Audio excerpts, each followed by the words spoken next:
बंदी छोड़ सतगुरु रामपाल जी परमेश्वर जी की जय हो। परम पिता परमात्मा सारी सृष्टि के रचनहार कुल मालिक असंख्य ब्रह्मांडों के स्वामी जगत गुरु तीनों लोकों में प्रवेश करके सबका धारण पोषण करने वाले राजाधिराज आत्माधार नाथों के नाथ देवों के देव महादेव सर्वेश्वर महेश्वर मृत्युंजय अजरो अमर आदि अनादि सनातनी प्रभु जगत पिता जगदीश्वर श्री श्री 1008 की उपाधि के वास्तविक अधिकारी अकाल मूर्त सौद स्वरूपी राम वासुदेव सर्वगतम वरम परम पूज्य प्रथम पूज्य परम संत परम पुरुष परम धनी परम दयालु सत्य कबीर हक्का कबीर अल्लाहु कबीर अल्लाहु अकबर बाखबर अल्लाह ताला जगत के तारणहार जगत के मुक्तिदाता जगत के जगन्नाथ हारे के सहारे हिंदुओं के राम मुसलमानों के अल्लाह सिखों के वाहिगुरु ईसाइयों के मसीह दया के सागर दया निधि करुणा के सागर करुणा निधि स्वयंभू परिभू संकट मोचन कष्ट हरण मंगल करण दुख भंजन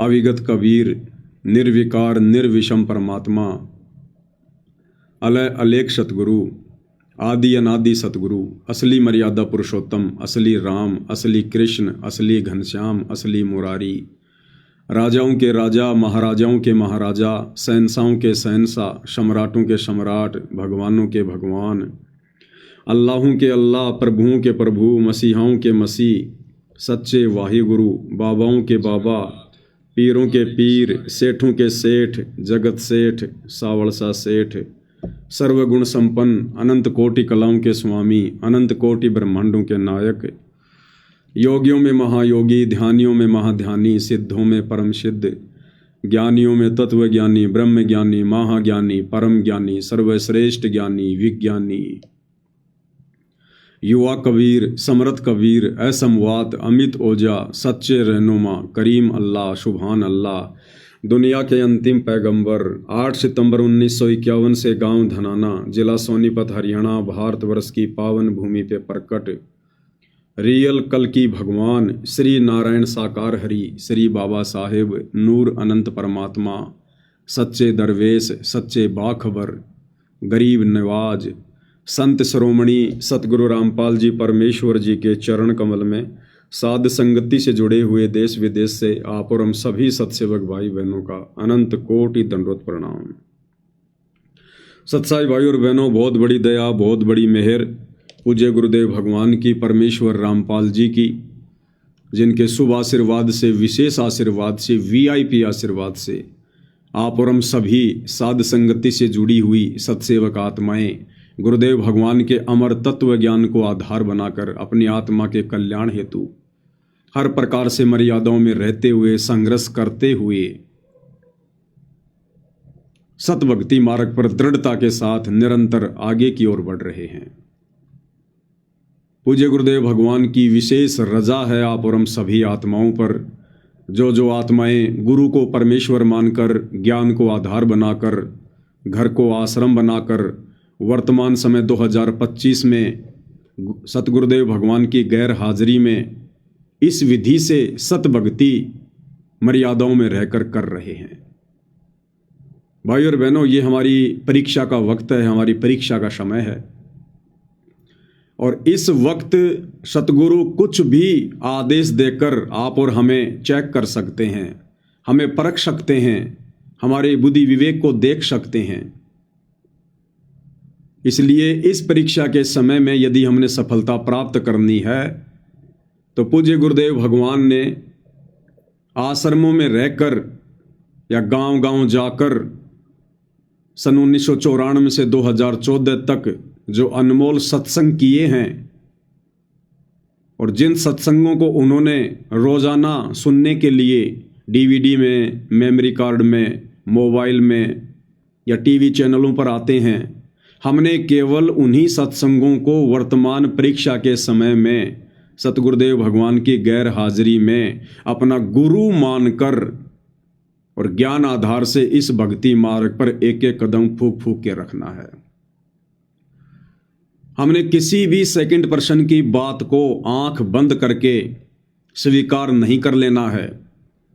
वो सेकंड पर्सन, चाहे पूज्य गुरुदेव भगवान का कलयुगी परिवार हो, चाहे उनके बेटा बेटी भाई बंधु रिश्तेदार हों, चाहे बहुत पुराना कोई भगत हो, चाहे कोई कोऑर्डिनेटर हो, कुछ भी हो, चाहे ब्रह्मा विष्णु महेश भी क्यों ना सतगुरु से नाम उपदेश लेकर और अपने भाषण देने लग जाएं, हमने उनकी बातों को भी, उन बातों को जो बातें गुरुदेव के ज्ञान के विरुद्ध होंगी, जिन बातों का कोई सिर पैर नहीं होगा, गुरुदेव के सत्संगों के अनुसार नहीं होंगी, हमने उन बातों को बिल्कुल सिरे से खारिज कर देना है, निसंशय निर्भय होकर। तो बाकी फिर बची कौन गया जिसकी बात पे हम आंख बंद करके विश्वास कर लेंगे। तब भाई और बहनों, हम इस भक्ति मार्ग पर सफलता की ओर आगे बढ़ सकते हैं, क्योंकि पूर्ण परमात्मा कबीर साहिब स्वयं धरती पर संत रूप में प्रकट हैं। आप और हमें शास्त्र अनुकूल शत भक्ति मार्ग से जोड़ दिया है। अब हमने इस ज्ञान को आधार बनाकर मोक्ष प्राप्त करना है, मोक्ष। और उसके लिए परमात्मा ने जो नियम और मर्यादाएं बनाकर छोड़ दी हैं, हमने उनकी पालना करनी पड़ेगी। गुरुदेव ने बहुत ही अच्छा उदाहरण दिया, राम लक्ष्मण और सीता का। ये एआई तो हम लोगों के अनुसार वर्तमान में आई है, ये तो केवल एक वैज्ञानिक विधि वाली एआई है। ये एआई काल की सतयुग से चल रही है, सतयुग से ये वाली एआई। और सतलोक में भी चल ही रही थी, वहां तो सारी टेक्नोलॉजी है ही। क्योंकि जिस समय हम मूर्ख सतलोक में, और जब ये काल मनमुखी आचरण कर रहा था, तब कर रहा था एक पैर पे खड़ा होके, हम इसको देखने के लिए जाया करते थे, देखा करते थे, इसकी चर्चा किया करते थे। वाह क्या बात है, एक पैर पर खड़ा होकर इतने समय तक तपस्या, वाह भाई वाह। तो उस समय पूज्य गुरुदेव भगवान अर्थात कबीर परमात्मा अपनी इसी टेक्नोलॉजी के माध्यम से, एआई के माध्यम से, आध्यात्मिक विधि के माध्यम से आकाशवाणी किया करते थे। आकाशवाणी, ये बच्चों तुम इस नादान की नादानी को मत देखो, तुम्हें किस बात की कमी है, तुम अपनी भक्ति करो, ये बकवाद कर रहा है इसको करने दो। तो सतलोक तो खैर हर प्रकार की, चाहे एआई हो या कोई भी टेक्नोलॉजी हो, सतलोक की तुलना में तो केवल यहां पर अंश मात्र भी नहीं है, अंश मात्र भी। और रही बात इस काल के द्वारा हम आत्माओं को योगों योगों से मूर्ख बनाने की, तो इस काल की एआई भाई और बहनों सतयुग, त्रेता, द्वापर, कलयुग, हर युग में रहती है, हर युग में। जब श्री रामचंद्र जी वनवास भोग रहे थे और पीछे से रावण ने एक साधु का रूप बनाकर धोखे से सीता का हरण करने के लिए योजना बनाई, अपने मामा मारीच को सोने का हिरण बनाया सुंदर, और सीता ने जहां कुटिया के आसपास बाड़ी लगा रखी थी, बगीची लगा रखी थी, वहां टहलने लगा। सीता का उस पर दिल आ गया, मन आ गया, और रामचंद्र जी से कहा कि मुझे ये हिरण चाहिए जीवित, मार तो वो वहीं से सकते थे, मुझे जीवित चाहिए। अब वो तो मायावी था, वहां से दौड़ लिया, पीछे पीछे रामचंद्र जी दौड़ लिए। रामचंद्र जी ने आने से पहले कह दिया था कि लक्ष्मण ध्यान रखना, ये कोई राक्षसों का षड्यंत्र हो सकता है, तो मेरी चिंता मत करना, और तेरी जो ड्यूटी है सीता की सुरक्षा करने की, वो तू बखूबी निभाना। बोला भैया ठीक है। लेकिन रामचंद्र जी को पता था कि ये सीता जिद की पक्की है, ये मानने वाली नहीं है, ये कुबद करेगी। तो रामचंद्र जी ने लक्ष्मण जी को एक मंत्र दे दिया और कहा, यदि तेरे को किसी कारण से आना भी पड़ जाए तो इस कुटिया के चारों तरफ ये मंत्र बोलकर एक रेखा खींच देना, और इसको कह देना कि रेखा से बाहर ना निकले। बोले भैया उसकी नौबत ही नहीं आएगी। रामचंद्र जी चले गए। पीछे से एआई का प्रयोग किया काल ने, एआई का। कुछ देर बाद में रामचंद्र जी की आवाज में इस काल ने आवाज निकालनी शुरू की, हूबहू रामचंद्र जी की। लक्ष्मण भैया मर गया, लक्ष्मण भैया मर गया, बचाओ भैया बचाओ, मेरी मदद करो भैया मेरी मदद करो। काल ने एआई का प्रयोग किया सीता को ठगने के लिए, दुर्गति करने के लिए। सीता ने कहा कि तुम्हारे भाई के ऊपर आपत्ति आ गई है, तुम जाओ उनकी मदद करो, वो पुकार रहे हैं। लक्ष्मण ने कहा कि माता मेरा भाई इतना कमजोर नहीं है। लेकिन सीता कहां मानने वाली थी, क्योंकि घर का जोगी जोगना बाहर का जोगी सिद्ध। घर वाले कभी घर में आए हुए महापुरुष को महापुरुष मानते ही नहीं है। वो तो दुनिया के लिए महापुरुष होता है, भगवान होता है, परमात्मा होता है, घर वालों के लिए नहीं होता। दीपक तले हमेशा अंधेरा होता है, ये हर युग की कहावत है। तो अंत में गुरुदेव ने बताया कि सीता ने यहां तक लांछन लगा दिया कि तू चाहता है कि तेरा भाई मर जाए और तू मेरे से शादी कर ले। जब इस प्रकार की ये कटी जली बातें सुनी तो मजबूरी में लक्ष्मण को फिर वो लक्ष्मण रेखा खींच के जाना पड़ा। और बाद में क्या हुआ हम सबको पता है। तो भाई और बहनों, वो वनवास का समय था, वो परीक्षा का समय था। और काल ने एआई का दुरुपयोग किया। एआई के माध्यम से तीनों लोकों के स्वामी विष्णु अवतार श्री रामचंद्र जी को ठग लिया। तो ये काल वर्तमान में इस कलयुग की पिछली पीढ़ी में आप और हमारे जैसे 2 कोटि जीवों को, परमेश्वर रामपाल जी की संगत को कैसे बख्शेगा भाई।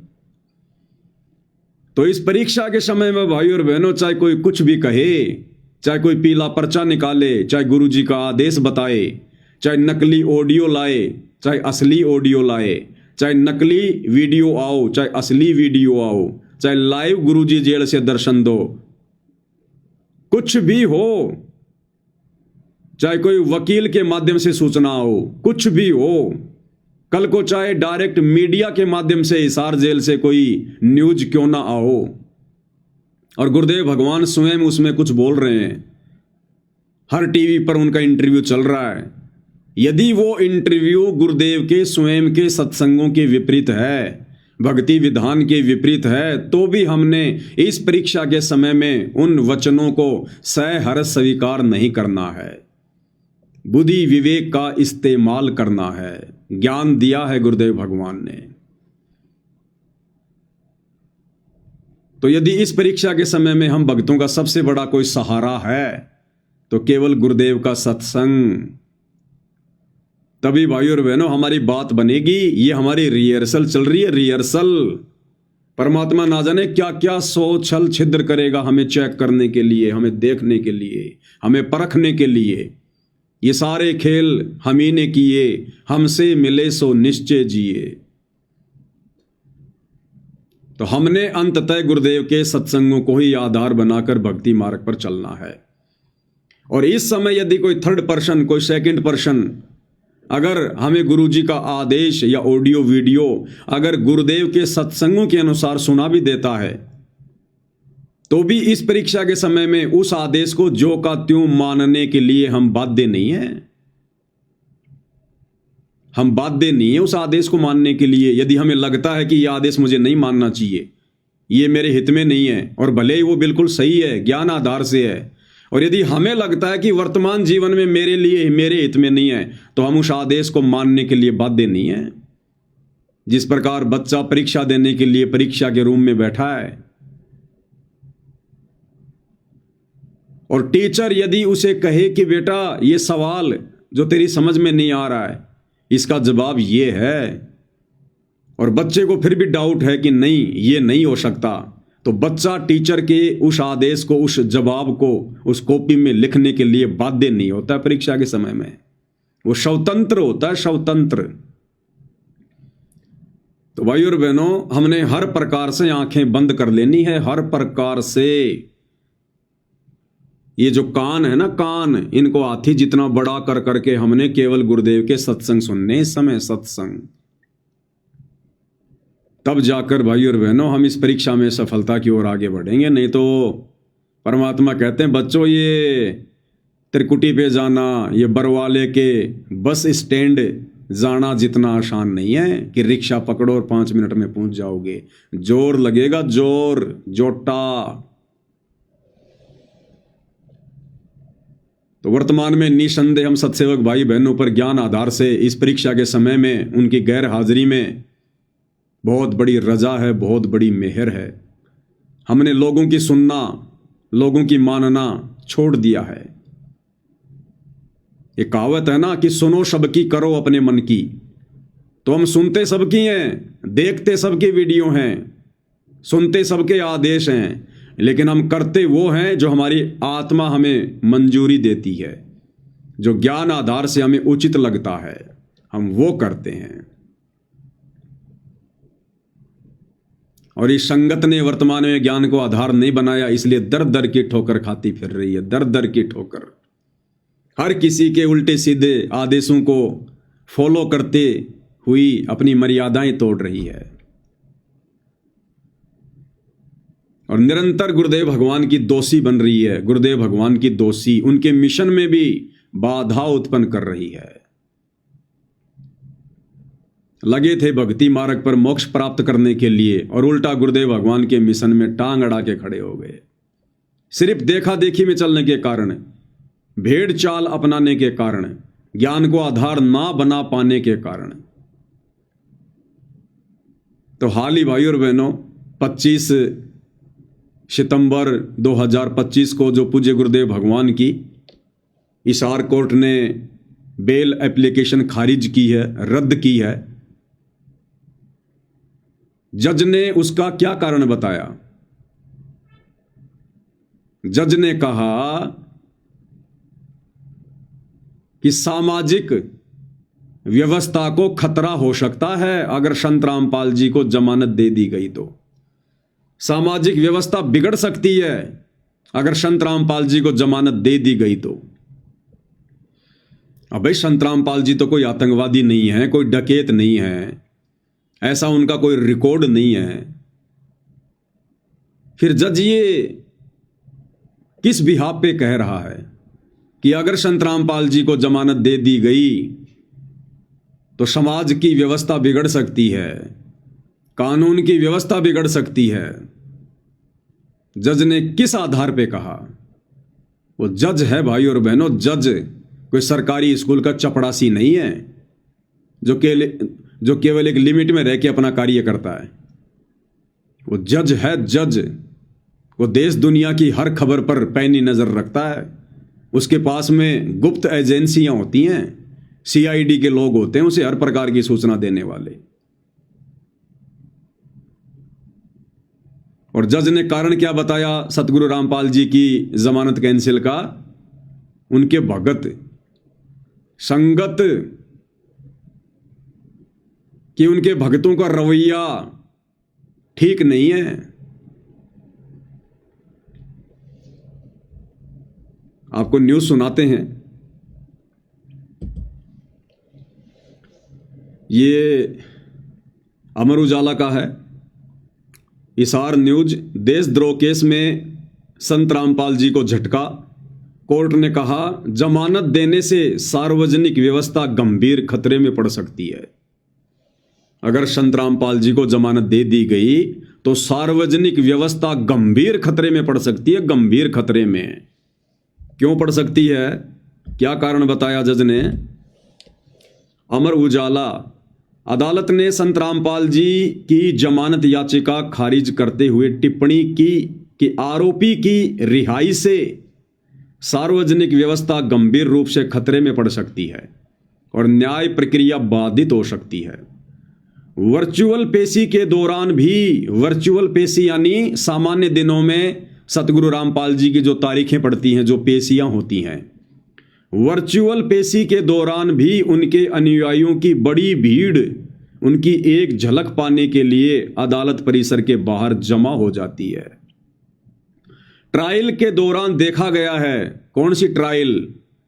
बरवाला कांड के बाद जब गुरुदेव भगवान को तारीखों पर हिसार कोर्ट में लाया जाता था और जिस समय इन काल प्रेरित शतलोक आश्रम मैनेजमेंट हरियाणा वालों के मनमुखी आदेश को गुरु का आदेश मानकर ये लाखों की भीड़ जो कोर्ट के आसपास जमा हो जाया करती थी,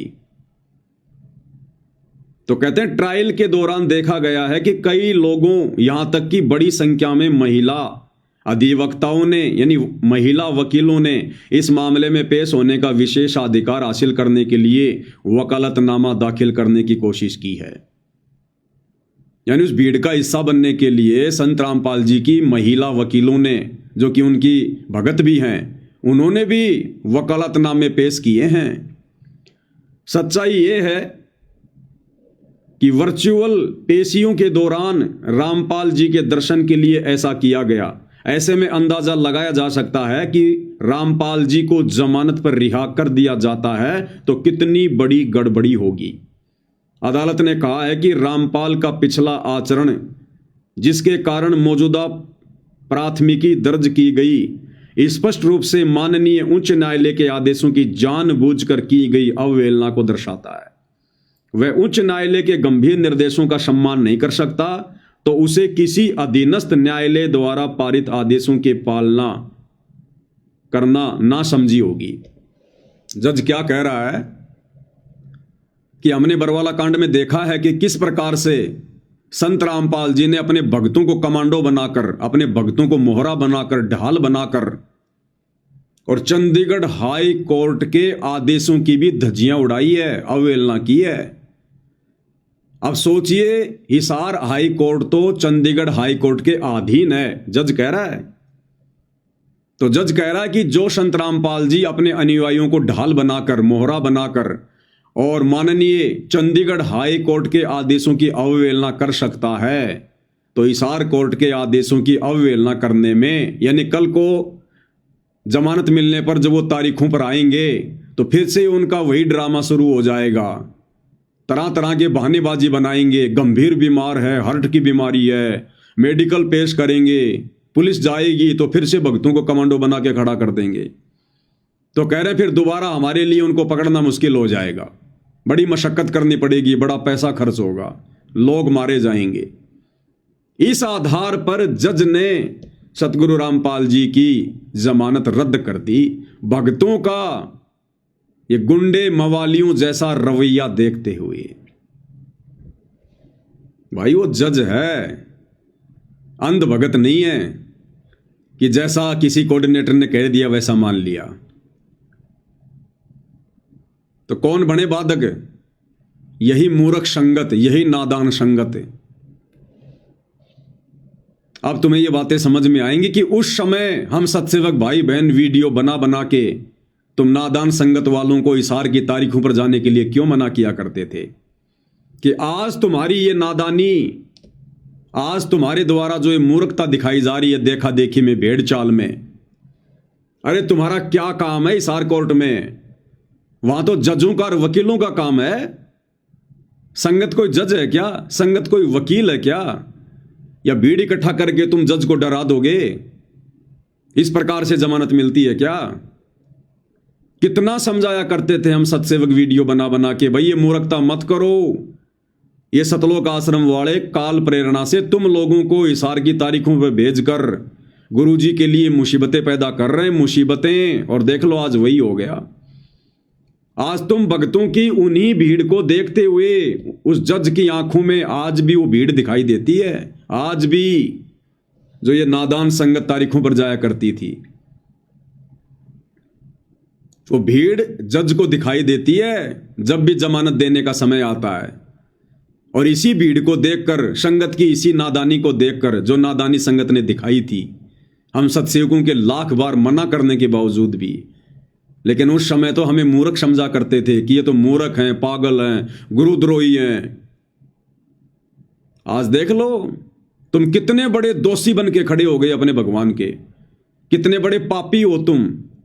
आज तुम लोगों की वजह से, तुम्हारी उस नादानी की वजह से आज गुरुदेव भगवान बारंबार जमानत याचिका लगवाते हैं लेकिन कैंसिल हो जाती है और हिसार जेल में बैठने को मजबूर हैं संगत की मूर्खता के कारण। ये रीजन बताया जज ने, तुम्हारी आंखों के सामने है, आंखों के सामने। और कोई रीजन बताया हो तो पूछ लो अपने कोऑर्डिनेटरों से, पूछ लो सतलोक आश्रम वालों से, गुरुदेव के बेटा बेटी भाई बंधु रिश्तेदारों से कि भाई कम से कम हमें यह तो बता दो, सच तो बता दो, गुरुजी हमारे भी तो कुछ लगते होंगे, क्या हमें सच जानने का अधिकार नहीं है कि गुरुदेव भगवान की जमानत याचिका किस कारण से खारिज हुई है? क्या तुम्हारा अधिकार नहीं है पूछने का? क्या सतगुरु रामपाल जी तुम्हारे गुरु नहीं है? अरे जो तुम इशार की तारीखों पर जाना अपना अधिकार समझा करते थे, तो क्या आज उनकी जमानत क्यों खारिज हुई है यह जानना तुम्हारा अधिकार नहीं है? तुम्हें टपका भी नहीं बताएंगे, टपका भी ये क्या होता है। और ज्यादा जोर जबरदस्ती की तो भाई ये भगत नहीं है, ये गुंडे हैं, गुंडे। तुम्हारी खोपड़ी के बाल उड़ा देंगे ये। इनको भगत समझने की गलती मत कर लेना कभी। भगत के भेष में भेड़िए हैं ये, भेड़िए। तो क्या तुम्हारा अधिकार नहीं है इन लोगों से पूछने का? पूछा कभी किसी ने आज तक कि गुरुजी की जमानत क्यों कैंसिल हो गई? तुम्हें तो यहां तक सूचना नहीं दी गई कि गुरुजी की जमानत कैंसिल हो गई, क्यों हुई ये तुम्हें कहां से बताएंगे? और तुम इनके न्यूज चैनल को सब्सक्राइब करवाने के लिए गांव गांव जो है वो डोल रहे थे, घूम रहे थे, तुम भटक रहे थे। किसान न्यूज चैनल को सब्सक्राइब करो, बस यही न्यूज चैनल है दुनिया में जो सच दिखाएगा। अरे तो भक्तों को भी सच नहीं दिखा रहा, जगत को क्या खाक दिखाएगा? तो आज तुम संगत वालों की मूर्खता के कारण गुरुदेव भगवान ने एक बार फिर से हिसार जेल में बैठने को मजबूर हैं। तुम दोषी बन रहे हो, दोषी। ये काल तुम्हें दो तरफा खा रहा, दो तरफा। एक तरफ तो इन आश्रम वालों में कुप्रेरणा करके, इनकी बुद्धि भ्रष्ट करके और तुम्हारे से भक्ति विरुद्ध कुकर्म करवा के, राजनीति जैसे घटिया कर्म करवा के, आन उपासना में सहयोग करवा कर एक तरफ तो तुम्हारी वहां कर्म फोड़ रहा है और दूसरी तरफ गुरुदेव भगवान की जमानत में बाधा उत्पन्न करवाकर तुम्हें दो प्रकार से ठग रहा है ये काल, दोनों साइड से। और तुम सतलोक जाने की उम्मीद कर रहे हो। तुम नादान संगत वालों ने तो गुरुदेव भगवान को हिसार जेल में खून के आंसू रुलाए, खून के आंसू। इसीलिए वो परमात्मा बाहर नहीं आ रहा, क्योंकि ये मूर्खता तुम अब भी नहीं छोड़ रहे, अब भी नहीं छोड़ रहे तुम।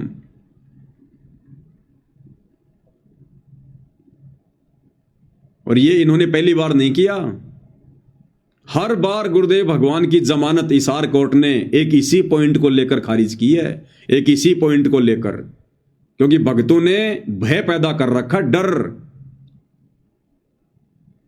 तुम अपने आप को भगत समझते होंगे कि हम भगत हैं, हम भगत हैं, हम बहुत अच्छे हैं। दुनिया वालों की नजरों में संत रामपाल जी के सतलोक आश्रमों से जुड़े भगत गुंडे और मवालियों से ज्यादा नहीं है।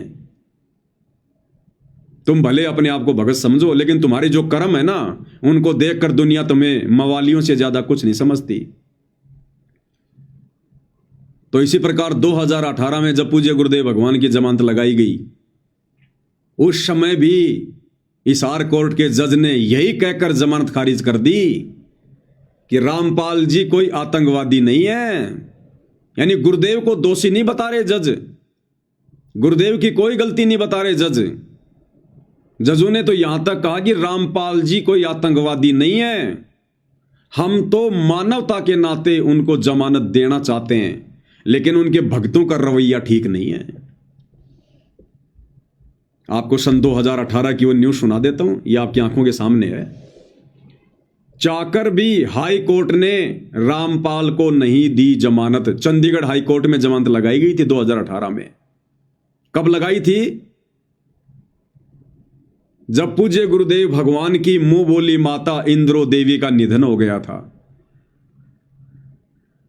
और सतलोक आश्रम मैनेजमेंट हरियाणा वालों ने यह दलील पेश करके कि साहब भारतीय संस्कृति के अनुसार जो बड़ा बेटा होता है वो माता पिता की जो वो चिता होती है उसको आग देता है, तो इस बिहाफ पे आप संत रामपाल जी को कुछ दिनों की जमानत दीजिएगा। और भाई और बहनों, दुनिया का कोई भी कोर्ट बड़ी आसानी से उसके पिता को अग्नि देने के लिए या उसकी माता की चिता को अग्नि देने के लिए बड़ी आसानी से जमानत देगा। अगर परमानेंट जमानत नहीं देगा तो पुलिस की कस्टडी में उसको शमशान घाट लेकर जाएगा।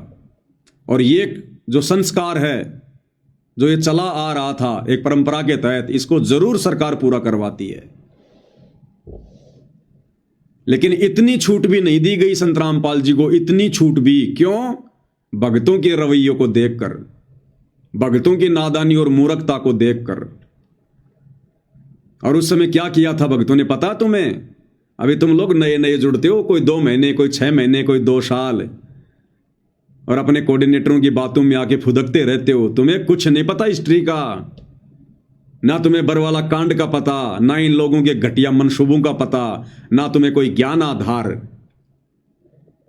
एक चीज जानते हो, गुरुद्रोही गुरुद्रोही गुरुद्रोही गुरुद्रोही। इसके अलावा दूसरी कोई वाणी आती है तुम्हें परमात्मा की?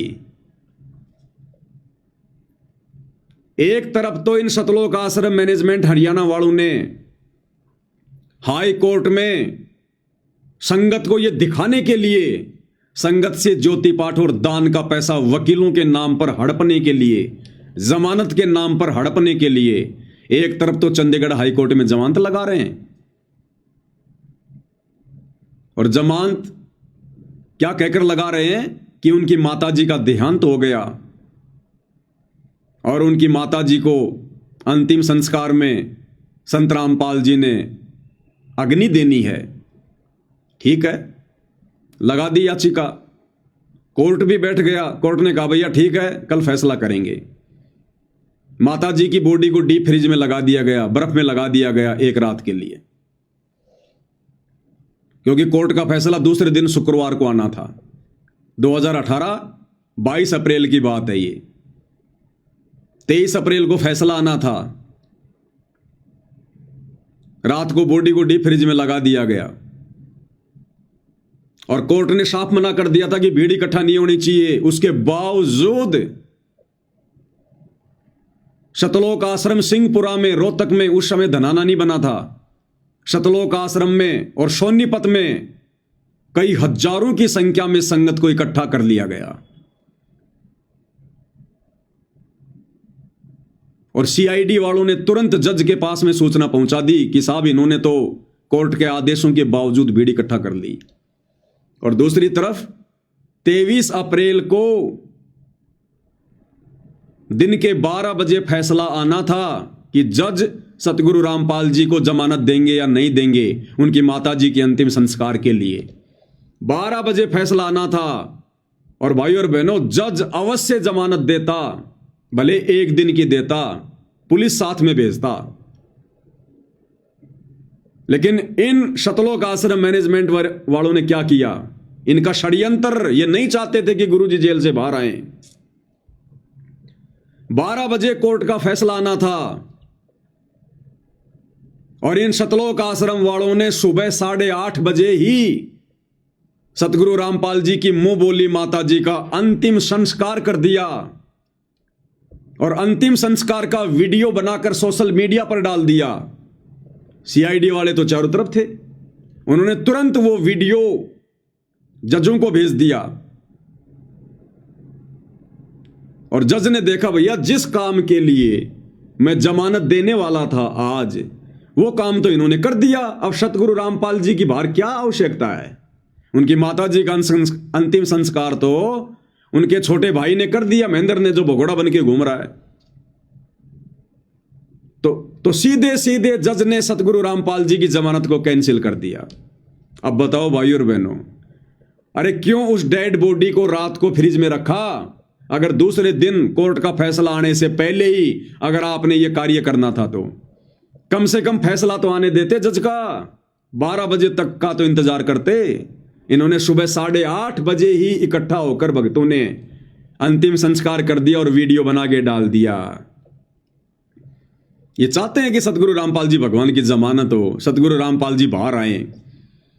केवल संगत को मूर्ख बनाने के लिए, जमानत के नाम पर संगत से पैसा हड़पने के लिए हमने 38 वकील कर रखे हैं, 38 वकील कर रखे हैं। क्यों कर रखे हैं भाई तुमने 38 वकील? अरे क्यों कर रखे हैं 38 वकील? तो कोर्ट ने क्या कहा था, ये दास व्हाट्सएप के ग्रुपों में डाल देगा, 2018 में भी मैंने डाली थी। चाकर भी हाई कोर्ट ने रामपाल को नहीं दी जमानत।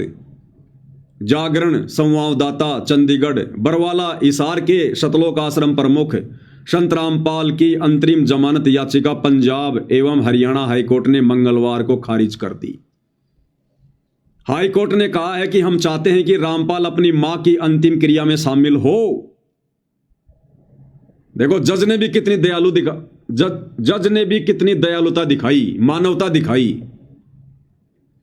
जज ने कहा कि हम चाहते हैं कि संत रामपाल जी अपनी मां के अंतिम संस्कार में शामिल हों, लेकिन जैसी रिपोर्ट मिली है उसके बाद अंतरिम जमानत देना संभव नहीं है। रिपोर्ट क्या मिली कि उनकी माताजी का अंतिम संस्कार तो हो चुका है, अब जमानत देने का क्या मतलब है। अब बताओ भाई और बहनों, ये काम ये सतलोक आश्रम वाले जानबूझ के करेंगे या अपनी मूर्खता के कारण करेंगे? ये इन्होंने जानबूझ के किया ऐसा ताकि सतगुरु जी जमानत पर बाहर ना जाए। बेंच ने कहा कि रामपाल कोई आतंकी नहीं है, लेकिन उसके समर्थकों का रवैया देखते हुए उसकी याचिका खारिज की जाती है। उनके समर्थकों का रवैया देखते हुए, जो हिसार की तारीखों पर जाया करते थे ना, तुम भीड़ जमा किया करते थे, कानून व्यवस्था में बाधा उत्पन्न किया करते थे, रोडें जाम हो जाती थी, गुरुदेव भगवान को जेल से कोर्ट में लाने में प्रशासन को परेशानी होती थी, कितनी पुलिस लगानी पड़ती थी, जनता कितनी दुखी हो जाती थी। क्या तुम जज थे? तुम वकील थे जो तुम गुरुजी की जमानत करवाने जाया करते थे, या तुम कोई फैसला देने जाया करते थे? काम क्या था वह भक्तों का? भक्तों के कारण है। लेकिन उसके समर्थकों का रवैया देखते हुए उसकी याचिका खारिज की जाती है। हुआ ये कि सुनवाई शुरू होते ही, यानी जब 11 बजे कोर्ट में जज बैठा सुनवाई के लिए कि जमानत देनी है या नहीं देनी है, हुआ ये कि सुनवाई शुरू होते ही प्रदेश के पुलिस महानिदेशक डीजीपी और सोनीपत के पुलिस अधीक्षक एसपी दोनों पेश हुए। दोनों ने बताया कि उनके पास में इंटेलिजेंसी से कुछ सूचनाएं आई हैं, हम इन सूचनाओं को चैम्बर में दिखा सकते हैं। हरियाणा का डीजीपी और सोनीपत का एसपी, उन्होंने कोर्ट में जज को कहा कि हमारे पास में कुछ गुप्त रिपोर्ट हैं, हम आपको चैम्बर में दिखाएंगे। यानी जहां पर जज बैठता है आराम करने के लिए, विश्राम करने के लिए, नाश्ता करने के लिए। तो फैसला देने से पहले हरियाणा का डीजीपी और सोनीपत का एसपी जज के पास में चैम्बर में चले जाते हैं। इस पर बेंच के दोनों जज डीजीपी के साथ चैम्बर में चले गए। वापस आने के बाद बेंच ने फैसला सुरक्षित रख लिया। करीब 4:30 बजे बेंच ने फैसला सुनाया कि रामपाल को राहत नहीं दी जा सकती। वही हाईकोर्ट ने कहा कि याची ने 3 सप्ताह की अंतरिम जमानत मांगी थी। गुरुदेव भगवान ने 3 सप्ताह की जमानत मांगी थी, 21 दिन की। लेकिन राज्य सरकार ने उस पर चल रहे मामलों के ट्रायल के दौरान उसके अनुयायियों की भीड़ द्वारा उत्पात का जिक्र किया। इसके साथ ही प्रदेश सरकार ने पाठ के स्थान को बदलने की बात कही। इन्होंने सोनीपत में पाठ रख दिया, पाठ, और पाठ के नाम पर इन लोगों ने मूर्ख संगत को इकट्ठा कर लिया जब गुरुजी की जमानत होनी थी। यह अखबार की न्यूज है भाई और बहनों, जजों को क्या पता पाठ क्या होता है। लेकिन सारी सूचना डीजीपी ने, गुप्तचर विभाग ने पूरी सूचना दी। इन लोगों ने जानबूझकर बकवाद करी, पाठ रख दिया सतगुरु रामपाल जी की माता जी की आत्मा की शांति के लिए, और संगत को इकट्ठा कर लिया। क्योंकि पाठ का पैसा कौन देगा? संगत देगी।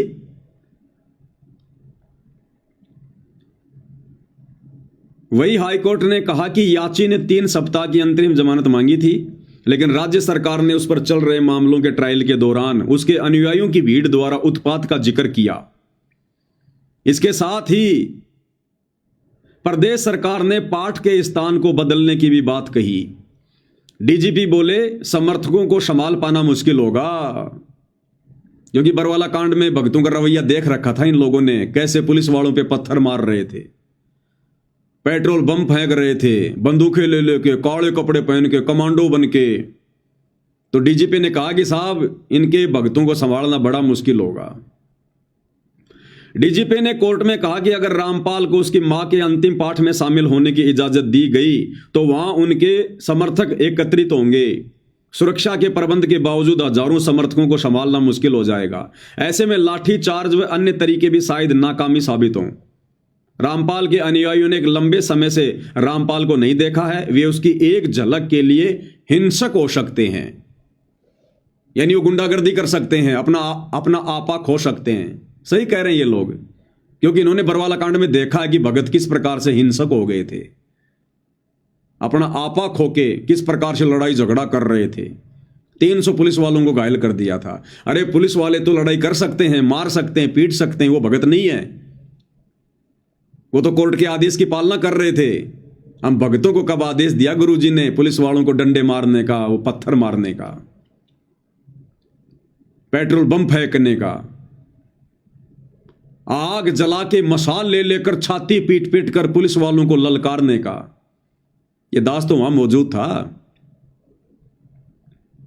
तो देख लिया भाई और बहनों आपने, इस प्रकार से ये काल परमात्मा के विरुद्ध खड़ा करके अपनी सूक्ष्म चाल चल के और संगत के क्रम फुड़वाता है। और हम सत्सेवक चिल्ला रहे थे वीडियो बना बना के, ऑडियो डाल डाल के, मत जाओ तारीखों पर, मत जाओ तारीखों पर। भाई तुम्हारा क्या काम है तारीखों पर? तुम गुरुदेव के लिए परेशानी पैदा कर रहे हो। तुम इन आश्रम वालों की चाल को समझ नहीं रहे। ये नहीं चाहते कि गुरुजी आ जाएं। अगर गुरुजी आ गए तो इनको पैसा कौन देगा, इनको ज्योति पाठ कौन देगा? सब अपने गुरुजी के हाथ में देंगे। इनकी चौधर इनके हाथों से चली जाएगी। ये मनमानी नहीं कर पाएंगे, राजनीतियां नहीं कर पाएंगे, इनके ऊपर अंकुश लग जाएगा। और मन कभी भी अंकुश में रहना पसंद नहीं करता, क्योंकि ये मन के अधीन है। लेकिन किसी ने नहीं सुनी और भगवान के दोषी बनते चले गए। और इसी कारण से तारीखों पर आते जाते समय कभी 10 मर रहे हैं, कभी 12 मर रहे हैं एक साथ, 12 एक्सीडेंट में। कोई ट्रेन के नीचे आके मर रहा है, कट रहा है, कोई घर पर ही नहीं पहुंचा। और नेपाल से एक बिंदिया बहन इसार की तारीख पर आई थी 2018 में, और इसार के मटका चौक पर उसको फांसी लगा दी गई। फांसी सिर्फ गुरुजी की जमानत को रुकवाने के लिए, गुरुजी पर और मुकदमे लगवाने के लिए। ये सारे हथकंडे इन आश्रम वालों ने अपनाए। इन आश्रम वालों ने मना किया करते थे, मत जाओ तारीखों पर, मत जाओ तारीखों पर। आने वाले समय में तुम्हारी ये मूर्खता गुरुजी के लिए बाधा उत्पन्न करेगी। ना ना, जाएंगे तारीखों पर, दर्शन करेंगे गुरुजी के। अरे दर्शन से मोक्ष होता है क्या? तुम मर्यादा में हो नहीं, भक्ति कर नहीं रहे, दर्शन करके तुम मोक्ष प्राप्त कर लोगे। 650 साल पहले भगवान 120 साल तक धरती पर रहे, रोजाना सुबह शाम भक्तों को दर्शन दिया करते थे। हो गए पार। जाएंगे तारीखों पर, जाएंगे तारीखों पर, ले लो प्रसाद। गुरु के लिए भी बाधा उत्पन्न और खुद भी अपना सत्यानाश। 13 भगत मरे एक साथ एक्सीडेंट में, तारीखों पर जाने वाले 13। दास आपको अक्सर वीडियो दिखाता रहता है। महाराष्ट्र के लातूर जिले से दो मिनी बसों में भगत भरकर, जिनमें बच्चे, महिला, बुजुर्ग, औरत, और इसार की तारीख पर गुरुजी के दर्शनों के लिए, कि गुरुजी का आदेश है। महाराष्ट्र से चले थे 2 बसें भर के। राजस्थान के नागौर में सुबह 3 बजे सामने से बैल आ गया, बैल।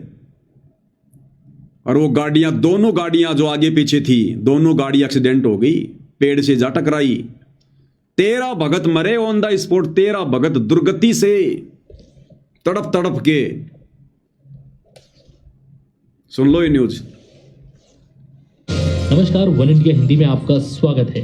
राजस्थान के नागौर में शनिवार तड़के बड़ा हादसा हो गया। नागौर के कुचामन सिटी के पास 2 मिनी बसें बेकाबू होकर पेड़ से टकरा गई। इस हादसे में 12 लोगों की मौत हो गई, जबकि दर्जन भर लोग घायल हैं। घायलों को स्थानीय अस्पताल में भर्ती कराया गया है। पुलिस के मुताबिक महाराष्ट्र के लातूर और सोलापुर के लोग 2 मिनी बस में सवार होकर हरियाणा के हिसार जा रहे थे। बस किशनगढ़ हनुमानगढ़ मेगा हाईवे से कुचामन सिटी के पास से गुजर रही थी। तभी सामने लावारिस गौवंश आ गए। इन्हें बचाने की कोशिश में एक मिनी बस बेकाबू हो गई और सड़क किनारे खिजड़ी के पेड़ से जा टकराई। उसके पीछे चल रही बस भी बेकाबू हो गई और पेड़ से टकरा गई। वहीं इस दर्दनाक हादसे में एक बच्ची और 4 महिलाओं समेत 12 लोगों की मौत हो गई।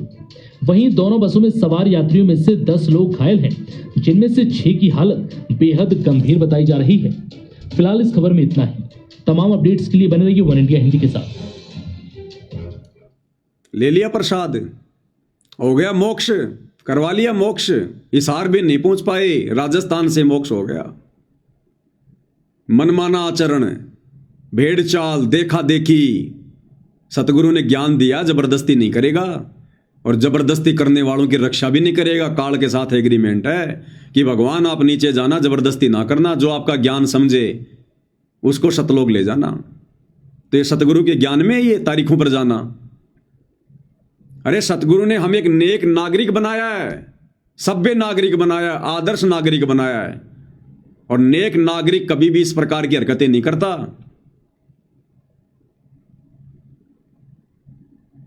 हमारी ये कविता बहन है, ये कह रही है कि 2019 में भिवानी आश्रम में सब्जी बनाते समय 2 भगत भाई सब्जी में डूबकर मर गए। ये कमेंट्स में पढ़ लो। संगति कह रही है जो उस समय उन आश्रमों में जाया करती थी। भिवानी आश्रम में 2019 में भंडारे में सब्जी बनाते समय 2 भगत उस सब्जी के उस कढ़ाई में डूब के मर गए, गिर गए, उसमें फिसल गए, मर गए उसमें जल के। बाहर सूचना भी नहीं आने देते लोग, अंदर ही दफना देते हैं। आश्रमों में शमशान घाट भी बना रखा है, अंदर ही दफना देते हैं, पता ही नहीं चलता। या उनके घर वालों को कह देते हैं गुरु जी का आदेश है, सब्जी में भून के वो पकोड़ा बन के सतलोक गया, सतलोक।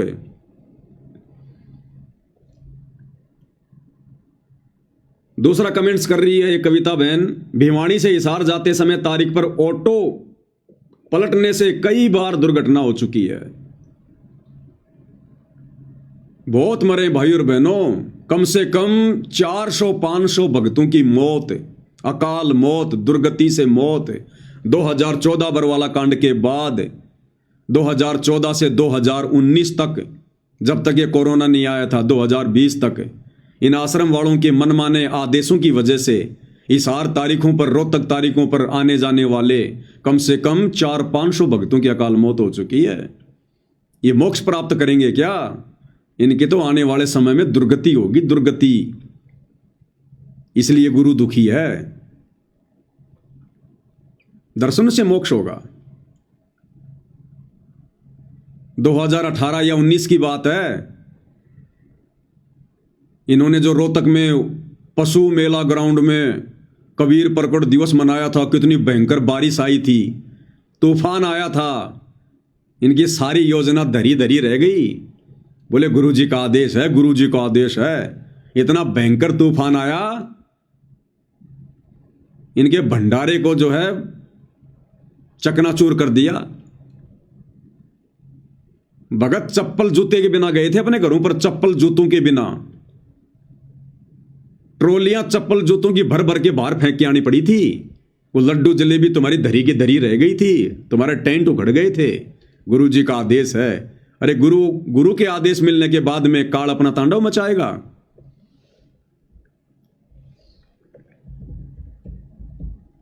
मेरे पास वीडियो होगा तो आपको दिखाता हूं मैं।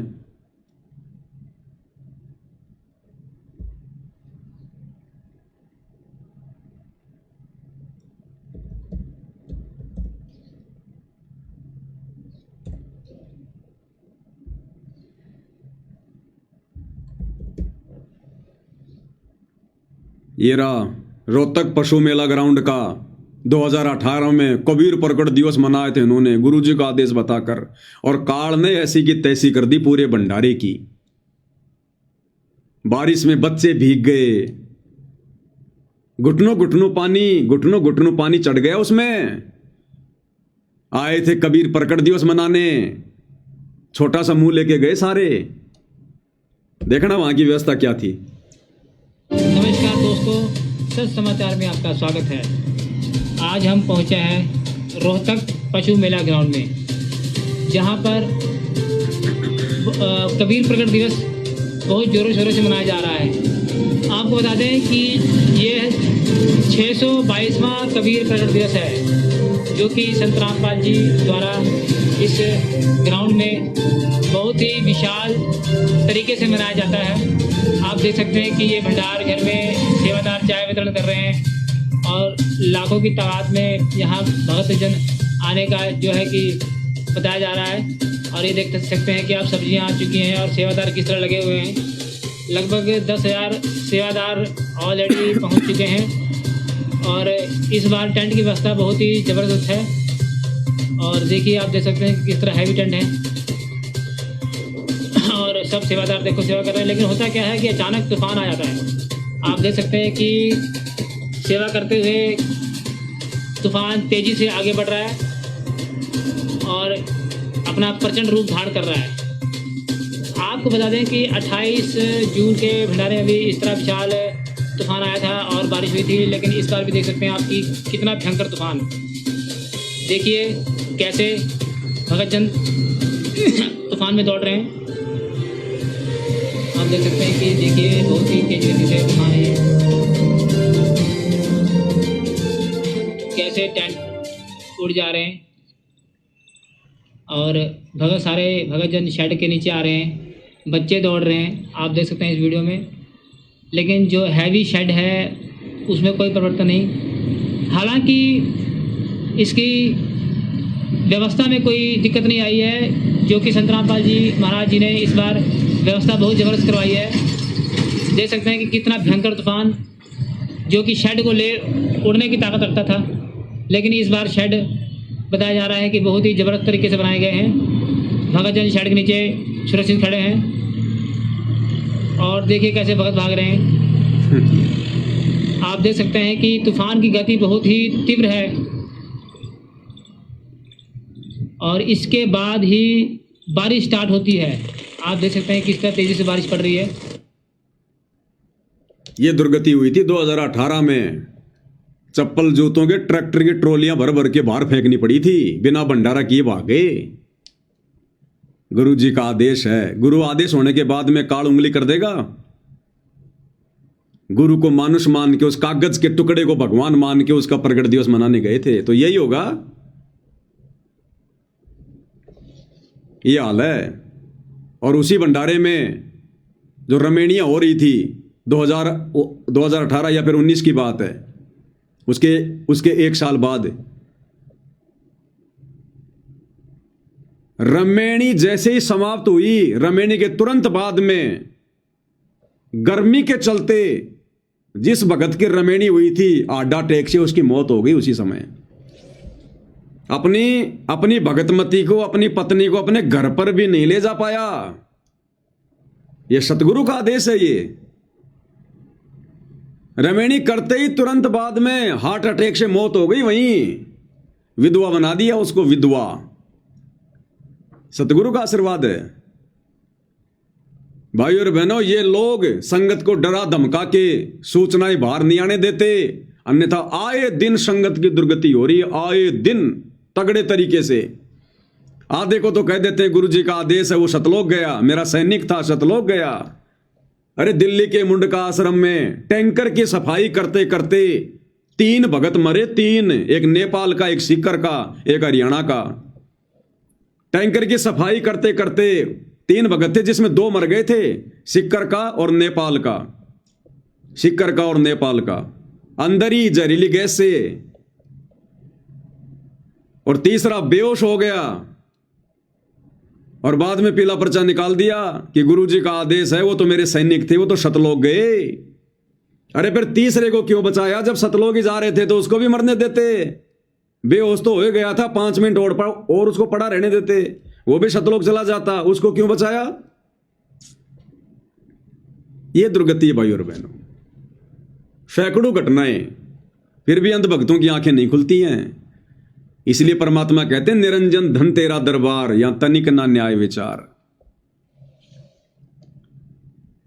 दर्शन करेंगे गुरु जी के। आज तुम्हारे उन्हीं दर्शनों के चक्कर में आज बार बार गुरुदेव भगवान की जमानत याचिकाएं कैंसिल हो रही हैं, क्योंकि तुम लोगों ने अपना जो रवैया था वो समाज को, जजों को, प्रशासन को अच्छे से दिखा रखा है कि हम कितने बड़े भगत हैं।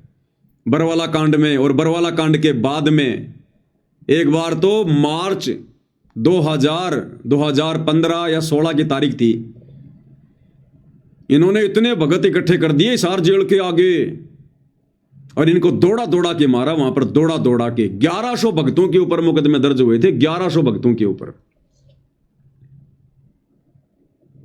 देश और दुनिया में सिवाय गुरु जी की बदनामी की इन्होंने कुछ नहीं किया। कर लो दर्शन, हो गया तुम्हारा मोक्ष दर्शनों से। कितने दर्शन किए तुमने गुरु जी के? तुम्हारी वजह से बाद में प्रशासन ने संत रामपाल जी को तारीख पर कोर्ट में भी लाना बंद कर दिया। जेल में ही तारीखें होने लग गई, जेल में ही। कर लो दर्शन। सत्संग नहीं सुने भाई, ये ज्ञान की कमी है, ज्ञान की कमी। ये झंडूपना वही कर सकता है जिसने सतगुरु के ज्ञान को नहीं समझा। तो सतगुरु के परिवार ने तो ज्ञान को कभी समझा ही नहीं, उनको तो छींट भी नहीं है। और तुमने उन लोगों को महाज्ञानी मानकर उनको फॉलो करना शुरू कर दिया, तो क्या होगा? परमात्मा कहते हैं ज्ञानी से ज्ञानी मिले और करे ज्ञान की बात, और मूर्ख से मूर्ख मिले के घूसा के लात। तो दोनों तरफ मूर्ख पैदा हो गए, आश्रम वाले भी और आश्रमों के पीछे लगी हुई संगत भी। तो घूसे और लात ही चले, और वही चल रहे हैं अभी तक। और गुरुदेव भगवान ने क्या बताया सत्संगों में कि दर्शनों से मोक्ष नहीं होता है। मेरी ही महिमा ये चारों वेद गा रहे हैं, सुना रहे हैं। परमात्मा ये करता है, परमात्मा ये करता है, परमात्मा ऐसी लीला करता है। लेकिन मेरे पाने की विधि वेदों में वर्णित नहीं है। अब यहां दो प्रश्न उठते हैं कि एक तो परमात्मा सामने बोल रहे हैं, कह रहे हैं,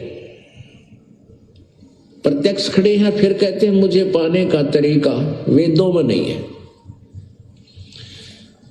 अब इससे क्या सिद्ध होता है कि परमात्मा के दर्शन कर लेने से मोक्ष नहीं, परमात्मा के द्वारा दिए गए उस भक्ति की कमाई करने से मोक्ष होगा। नहीं तो परमेश्वर 120 वर्ष रहे, जिनको अच्छी आत्माओं ने भी दे दर्शन किए, बुरा ने भी किए, जो उनके विरोधी थे, उन मार मार कर रहे थे उनके पीछे, उन्होंने भी दर्शन किए। दर्शन से मोक्ष नहीं है,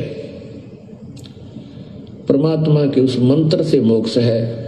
मोक्ष का मीन है कि जैसे हम परमात्मा ने हमें विधि बताई है वह कमाई कराएंगे, उस राम नाम के धन को जोड़ेंगे, उस भक्ति की शक्ति योग के बलते, भक्ति के बल से, उस राम नाम की कमाई की शक्ति से हम सतलोक जाएंगे। वहां जाकर के हम परमानेंट सुखी हो जाएंगे। उसको प्रभु प्राप्ति कहा जाता है। परमात्मा यहाँ आए, सभी को प्राप्त थे, दर्शन भी होते थे, लेकिन मोक्ष कोई नहीं, मुक्त कोई नहीं हुआ, क्योंकि हमने परमेश्वर के उस ज्ञान पर विश्वास नहीं किया, न उनके द्वारा दी गई भक्ति की साधना की। तो परमात्मा के नाम से मोक्ष होगा, केवल दर्शन मात्रता नहीं। तो उस समय देखा देखी में, भेड़ चाल में, कोऑर्डिनेटरों के कहने पर हिसार तारीखों पर जाने के बजाय अगर घर बैठकर ध्यान से सत्संग सुनते तो तुम्हारा भी भला होता, और सतगुरुदेव भगवान की कानूनी जो प्रक्रिया है उसमें भी बाधा उत्पन्न नहीं होती। लेकिन तुमने अपना भी काम बिगाड़ा और गुरुदेव के लिए भी परेशानी उत्पन्न कर दी। इसलिए परमात्मा कहते हैं बिना सोचे समझे जो करे पाछे सो पछताए, और काम बिगाड़े आपना और जग में होत असहाय। खुद की भी बेइज्जती और संसार में भी बड़ी हंसी करवाता है। कर लो दर्शन, ले लो मोक्ष। दर्शनों से मोक्ष मिलेगा। अगर दर्शनों से मोक्ष मिले तो संगत को तो कई साल हो गई दर्शन नहीं हो रहे, और जिस जेल में गुरुदेव भगवान बैठे वहां के कैदियों को तो सारा दिन दर्शन होते हैं। उन पुलिस वालों को तो दिन में कई कई बार दर्शन होते हैं। चले गए सारे सतलोक, वो तो पार हो गए होंगे सारे के सारे कैदी। ये हमारी मूर्खता है, मूर्खता। और जब तक ये मूर्खता संगत दिखाती रहेगी, भाई सतगुरु प्रसन्न नहीं होने वाला, सतगुरु प्रसन्न नहीं होने वाला। और अब इस 25/9/2025 वाली जमानत के कैंसिल होने के बाद जो वकील हैं वो कह रहे हैं हम हाई कोर्ट में जाएंगे। हाई कोर्ट में क्या करोगे भाई? हाई कोर्ट में जाके, अरे क्या करोगे हाई कोर्ट में जाके? ये कहते हैं हम जो भी करते हैं गुरु जी के आदेश से करते हैं, गुरु जी के आदेश के बिना हम आश्रम वाले एक कदम भी आगे नहीं बढ़ते। अरे तो गुरु जी से पूछ लो ना एक बार हाथ जोड़ के कि गुरु जी आप कब बाहर आओगे, उसी दिन आपकी जमानत लगाएं। क्यों बार बार जमानत लगा के कैंसिल करवा रहे हो? अरे गुरु जी से प्रार्थना कर लो ना, गुरु जी तो समर्थ हैं, भगवान है, अंतर्यामी है, उनको तो पता है। तो जमानत लगाने से पहले गुरु जी से पूछ लो, ताकि गुरु जी तुम्हें बता दें कि बेटा अब की बार जमानत नहीं मिलेगी, मैंने मेरी दिव्य दृष्टि से देख लिया है। क्योंकि हिसार जेल में बैठकर जब गुरु जी ये देख सकते हैं कि कौन गुरुद्रोही है, तो गुरु जी ये नहीं देख सकते कि मेरी जमानत होगी कि नहीं होगी। और जब गुरु जी कहते हैं कि हाँ भाई अब की बार मैंने देख लिया मेरी जमानत होगी, अरे तो उसी दिन जमानत लगाओ ना। क्यों बार बार जमानत का ड्रामा कर रहे हो तुम? क्यों नादान संगत को मूर्ख बना रहे हो तुम? होशियार बन रहे हो कि हम गुरु जी के पक्ष में हैं, हम गुरु जी को बाहर निकालना चाहते हैं, देखो हम गुरु जी की जमानत लगा रहे हैं, और रुकवा भी देते हो। तो भाई हाईकोर्ट में जाके क्या करोगे? पहले गुरु जी से अर्ज कर लो, गुरु जी से प्रार्थना कर लो। अगर तुम्हारे दिमाग में ये बात नहीं आई है तो अरे वकीलों, तुम गुरु जी के पास तो जाते हो मिलने। संगत को कहा जाता ना कि आज वकीलों की मिलाई थी, गुरुजी ने वकीलों के माध्यम से यह आदेश भेजा है।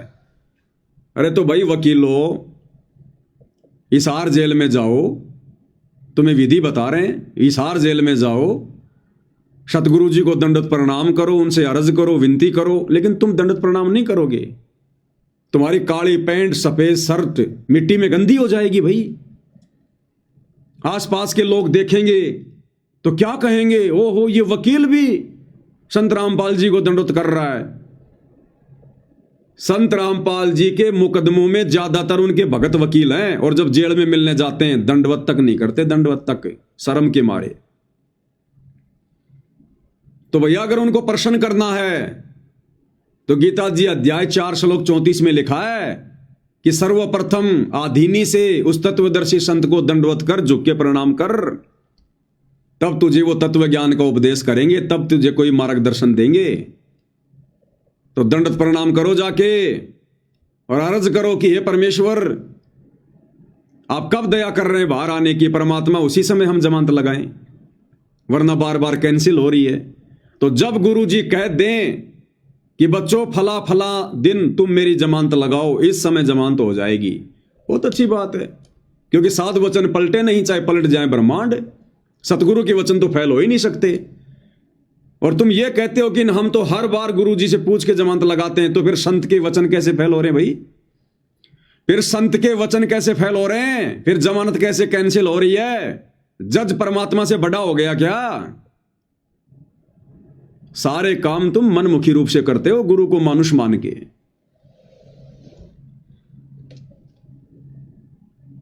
और ना भाई और बहनों ये सत्संग सुनते, अगर ये जेल से आने वाले विशेष संदेश भी ध्यान से सुन लेते ना, जिस प्रकार से हम सत्सेवक भाई बहनों ने सुने ध्यान से, तो काफी कुछ समस्या हल हो जाती। बार बार इनको जमानत लगाने की जरूरत ही ना पड़ती, एक ही जमानत में काम हो जाता, एक ही जमानत में।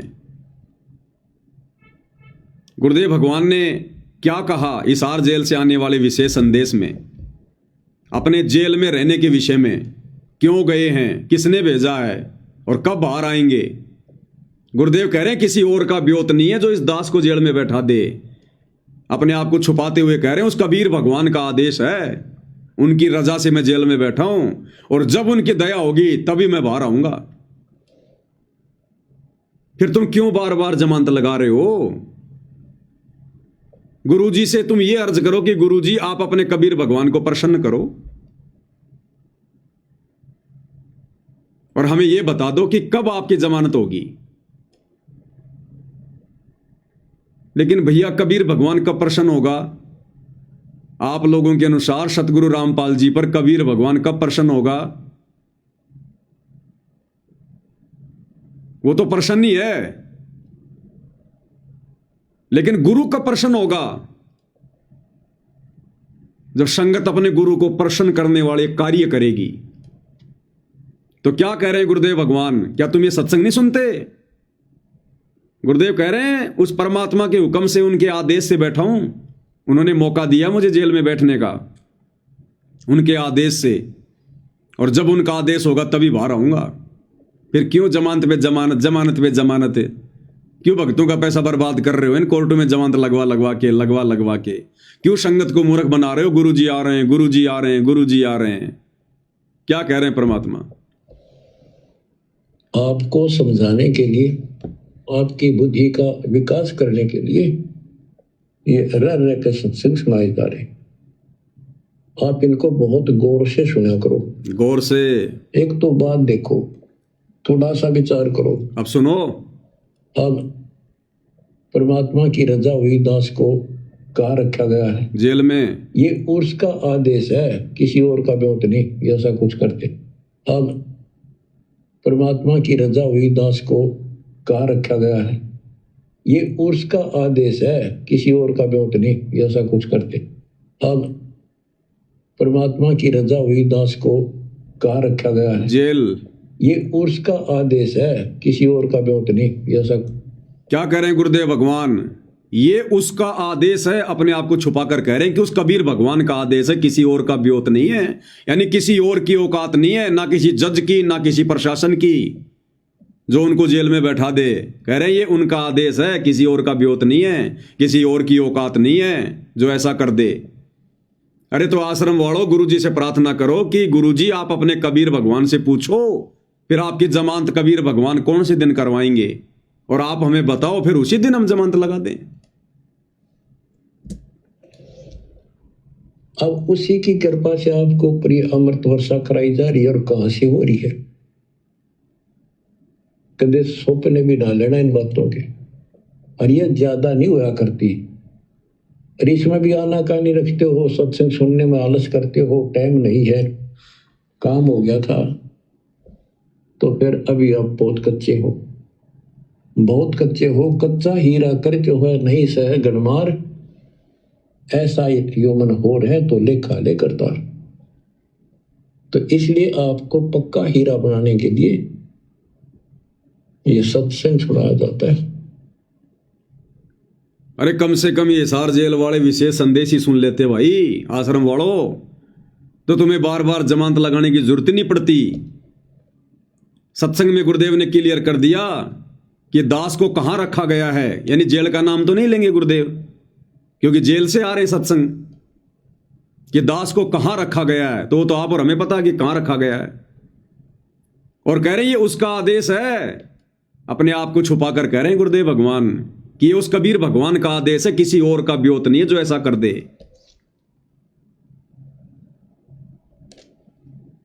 हाई कोर्ट में जमानत लगाएंगे, तुम चाहे सुप्रीम कोर्ट में चले जाओ, तुम चाहे इंटरनेशनल कोर्ट में चले जाओ, जब तक ये भगवान प्रसन्न नहीं होगा।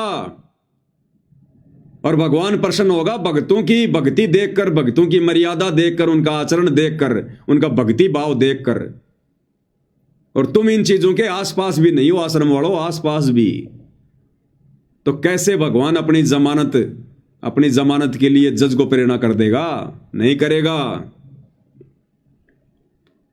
तो शिक्षा लो, सबक लो, मोक्ष के लिए जुड़े हो, राजनीति के लिए नहीं जुड़े हो। अगर सतगुरु रामपाल जी के मार्ग में उपदेश लेकर अगर यही बकवाद करनी थी तो फिर क्यों जुड़े? ये बकवाद तो दूसरे संतों के मार्ग में भी चलती है, ये वही कर लेते बैठ के। संत की बदनामी करके और पाप जमा करने क्यों आ गए भाई? यहां तो वो उपदेश ले जो भक्ति करे, जो भगवान को प्रसन्न करे, जो ज्ञान को आधार बनावे। तुमने तो आधार बना लिया अपने कोऑर्डिनेटरों को, गुरुजी के परिवार को, वकीलों को, बड़े बड़े भक्तों को तुमने आधार बनाया, इन लोगों को। तो भाई इन चीजों को आधार बनाने से सौपन में भी मुक्ति नहीं हो सकती, सौपन में भी भक्तों।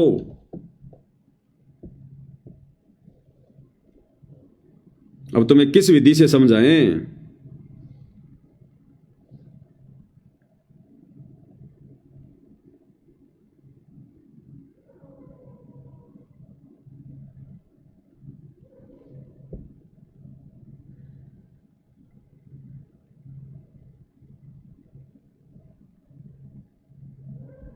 और तरीके नहीं है भाई और बहनों।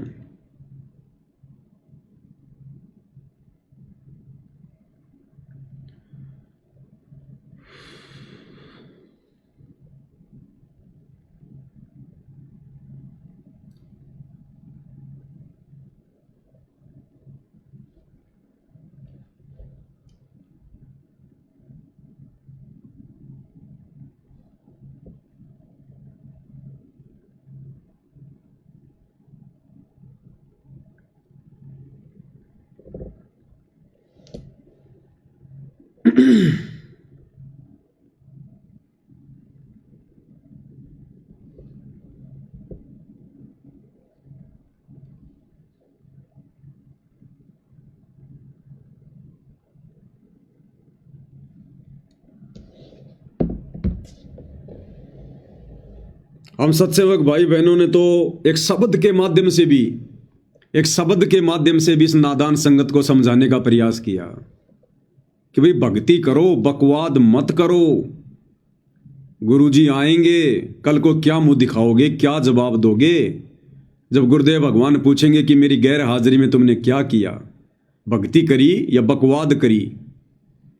कबीर साईं मिल लेंगे, पूछेंगे कुशलात, आदि अंत की सब कहूं अपने दिल की बात। अरे क्या मुंह लेकर खड़े होगे? अरे गुरु को हिसार जेल से बाहर आने के लिए वो कहां रहेंगे? उसके लिए उनको मकानों की जरूरत नहीं है जो तुम 5-5 मंजिल की बिल्डिंग बना रहे हो। वही बरवाला वाली हरकतें, वही 5 मंजिल की बिल्डिंग, टाइल मार्बल चिप्स लगा के स्टेज के पीछे गुरुजी की आड़ में और मौज मस्ती करनी तुमने खुद ने। परमात्मा यहां पर टाइल मार्बल के मकान जो है बनवाने के लिए आता है क्या इस गंदे लोक में? अपने भक्तों को भी परमात्मा कहते हैं साधारण सा मकान बनाओ, झोपड़ी डाल लो, भक्ति करनी है केवल। वो बरवाला आश्रम में 5 मंजिल का टाइल मार्बल का आलीशान महल बनाने का आदेश गुरुदेव देंगे? आड़ गुरुजी की मौज मस्ती खुद करो। 20 लाख रुपए का स्विमिंग पूल उस बरवाला आश्रम में, जो बरवाला कांड के बाद में गुरुदेव की बदनामी का कारण बना। मीडिया ने थूक थूक के कहा कि ये संत है, संतों के काम होते हैं स्विमिंग पूल में फुदक फुदक के नहाना। मनमाना आचरण तुम लोगों का, नाम गुरुजी का। अरे जो परम संत रो रो के सत्संग करता कि बच्चों यहां के सुख ये झूठे सुख हैं, वो स्विमिंग पूल में नहाएगा अपने बच्चों के दान का 20 लाख रुपया बर्बाद करवा के।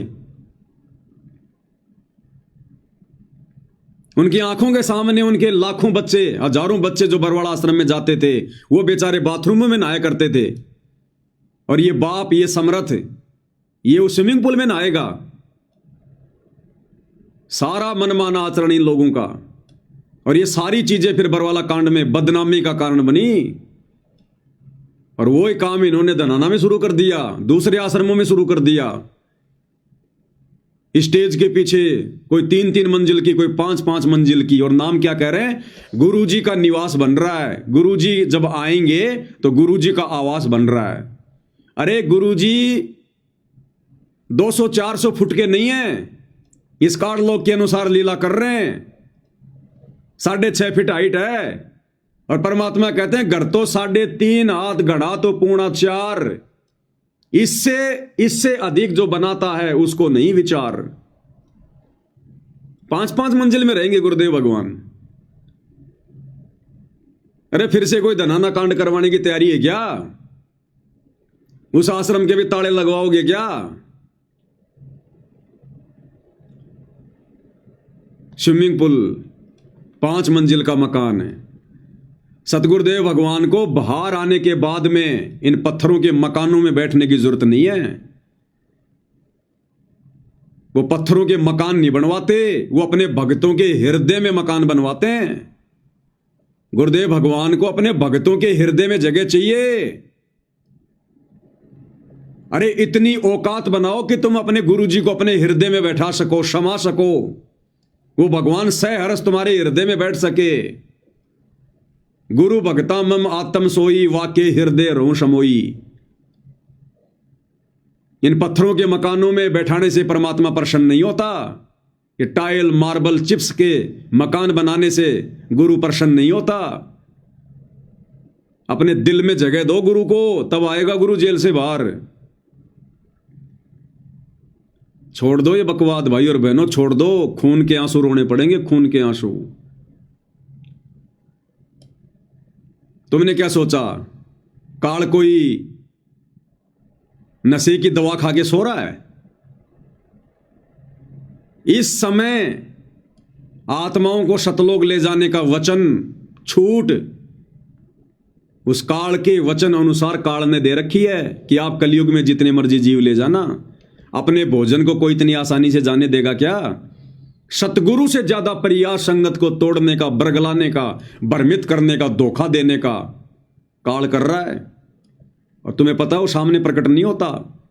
जो लोग गुरु को मानुष मानते हैं, मर्यादा तोड़ते हैं, उनमें भूत की तरह प्रवेश करके फिर वो संगत की ऐसी तैसी करवाता है। संगत माई कुसंगत उपजे जैसे बण में बांस है। तो ये बण में बांस है, ये कोऑर्डिनेटर गुरु जी का परिवार, ये बड़े बड़े परम भगत आश्रम संचालक, ये बंबू हैं, बंबू। और इन्होंने उखाड़ दिए संगत के तंबू। और कितना समझाया करते थे आप लोगों को, शब्द तक बना बना के कि मूर्खों की आंखें खुल जाएं। तो लास्ट में पूज्य गुरुदेव भगवान के आशीर्वाद से, अब इसको सतगुरु की महिमा तो नहीं कह सकते, लेकिन इस नादान संगत की जो अपने काल प्रेरित कुकर्मों के चलते आए दिन सतगुरु को हिसार जेल में खून के आंसू रुला रही है, उन्हें बाहर आने से रोक रही है। रोकने का मतलब सतगुरु तुम्हारे आचरण को देखकर बाहर नहीं आ रहा, तुम्हारे रवैयों को देखकर बाहर नहीं आ रहा। वो जज में बार बार वो प्रेरणा कर देता है, और जज की कलम ना चाहते हुए भी जमानत को कैंसिल कर देती है। तो सतगुरु बकवादों से प्रसन्न नहीं होता, भक्ति से प्रसन्न होगा। और ये भक्ति तुम्हें ये काल करने नहीं देगा इन आश्रम वालों के माध्यम से। जब तक तुम इनके संपर्क में रहोगे, इन आश्रमों में जाओगे, आंख बंद करके इनके आदेशों की पालना करोगे। बंदी छोड़ सतगुरु रामपाल जी परमेश्वर जी की जय हो। भक्तो भक्ति करो, बकवाद नहीं आएंगे गुरु जी कभी ना कभी। भक्तो भक्ति करो, बकवाद नहीं आएंगे गुरु जी कभी ना कभी। फिर क्या चेहरा दिखलाओगे जब पूछेंगे गुरु जी कभी ना कभी। फिर क्या चेहरा दिखलाओगे जब पूछेंगे गुरु जी कभी ना कभी। जब पूछेंगे गुरुदेव भगवान के नालायकों, उस परीक्षा के समय में तुमने क्या किया? मैं तुम्हारी परीक्षा ले रहा था जेल में बैठकर। मैं कोई बेबस और लाचार नहीं था जो मेरे को जेल की 4 दीवारियों ने बांध के रखा हुआ था। फिर क्या जवाब दोगे अपने इन तमाम वर्तमान कुकर्मों को लेकर? भक्तो भक्ति करो, बकवाद नहीं आएंगे गुरु जी कभी ना कभी। फिर क्या चेहरा दिखलाओगे जब पूछेंगे गुरु जी कभी ना कभी। तूने दान दिया, चाहे खून दे चाहे वोट दिया हो, कभी ना कभी। रक्तदान रक्तदान, दे दान दे दान, अरे ये दे उस भगवान ने हमें दान में दी है भक्ति करने के लिए, तुम अधिकारी नहीं हो ये दे दान करने का, रक्त दान करने का। जिसको रक्त चाहिए सतगुरु से नाम उपदेश लेके भक्ति करे, बिना रक्त के परमात्मा शरीर चला देगा। तुम क्यों अपना खून बहा रहे हो फालतू में? एक तरफ तो ये आश्रम वाले तुम्हें दान धर्म से चूस रहे, ऊपर से तुम्हारा खून निकलवा रहे, फिर भी तुम्हारी समझ में नहीं आ रहा। Blood donation camp, blood donation camp, किनको चढ़ेगा वो खून? बकवादियों को। तुम्हारा खून चढ़वाकर जीवन प्राप्त करके और बकवाद करेगी दुनिया, और दोषी बनोगे तुम। क्या आवश्यकता तुम्हें दे दान करने की? यही फंसा लेगा काल। मर गए, दे दान कर दिया, तुम्हारी वो किडनी निकाल ली गई। और किडनी ज्यादातर ये किसको चढ़ाई जाती है? शराबी को, जो शराब पी पी के नशा कर करके किडनियां खराब कर लेता है। पैसों के लोगों के पास कमी नहीं, 50-50 लाख रुपए दे के लोग अपनी नई किडनी चेंज करवा लेते हैं। अब ऐसे कोई नशेड़ी, कोई वो गंजेड़ी, कोई शराबी पी पी के शराब, किडनियां खराब, हॉस्पिटल में जाएगा, डॉक्टर से कहेगा डॉक्टर साहब देखो, डॉक्टर कहेगा भैया किडनियां खराब हैं। क्या करूं जी? भैया 40 लाख रुपए लगेंगे, किडनी की व्यवस्था हो जाएगी, कर दो जी चेंज। अरे लाओ रे वो भक्तों की किडनी, नाम थोड़ी लिखा हुआ है। तुम्हारी किडनी चढ़ेगी उस नशेड़ी को, और जब तक जिएगा 10-5 साल खूब शराब पिएगा और अपने कर्म फोड़ेगा, और तुम्हारे भी कर्म फूटेंगे साथ में, क्योंकि तुम उसके कर्म फुड़वाने के लिए उसको किडनी दे गए तुम। अरे दान सुपात्र को दिया जाता है, कुपात्र को नहीं दिया जाता। दान चाहे खून का हो, चाहे किडनी का हो, चाहे पैसे का हो। क्या आवश्यकता तुमने? अरे भक्तों को तो किडनी चढ़ती नहीं है, जो भक्ति करेगा उसको तो किडनी की जरूरत ही नहीं है। उसके तो खराब होगी तो भी परमात्मा ठीक कर देगा। वेदों में लिखा परमात्मा यदि साधक के अंग भी खराब हो गए उनको भी ठीक कर देगा। तो भक्तों को तो तुम्हारी ये किडनी चाहिए नहीं, और जगत वालों को नालायक को तुम क्यों दे रहे हो बकवाद करने के लिए? फिर दुनिया भक्ति करेगी? अरे दुनिया भक्ति करेगी क्या फिर? ये काल ऐसे कर्म फोड़ता है, ऐसे।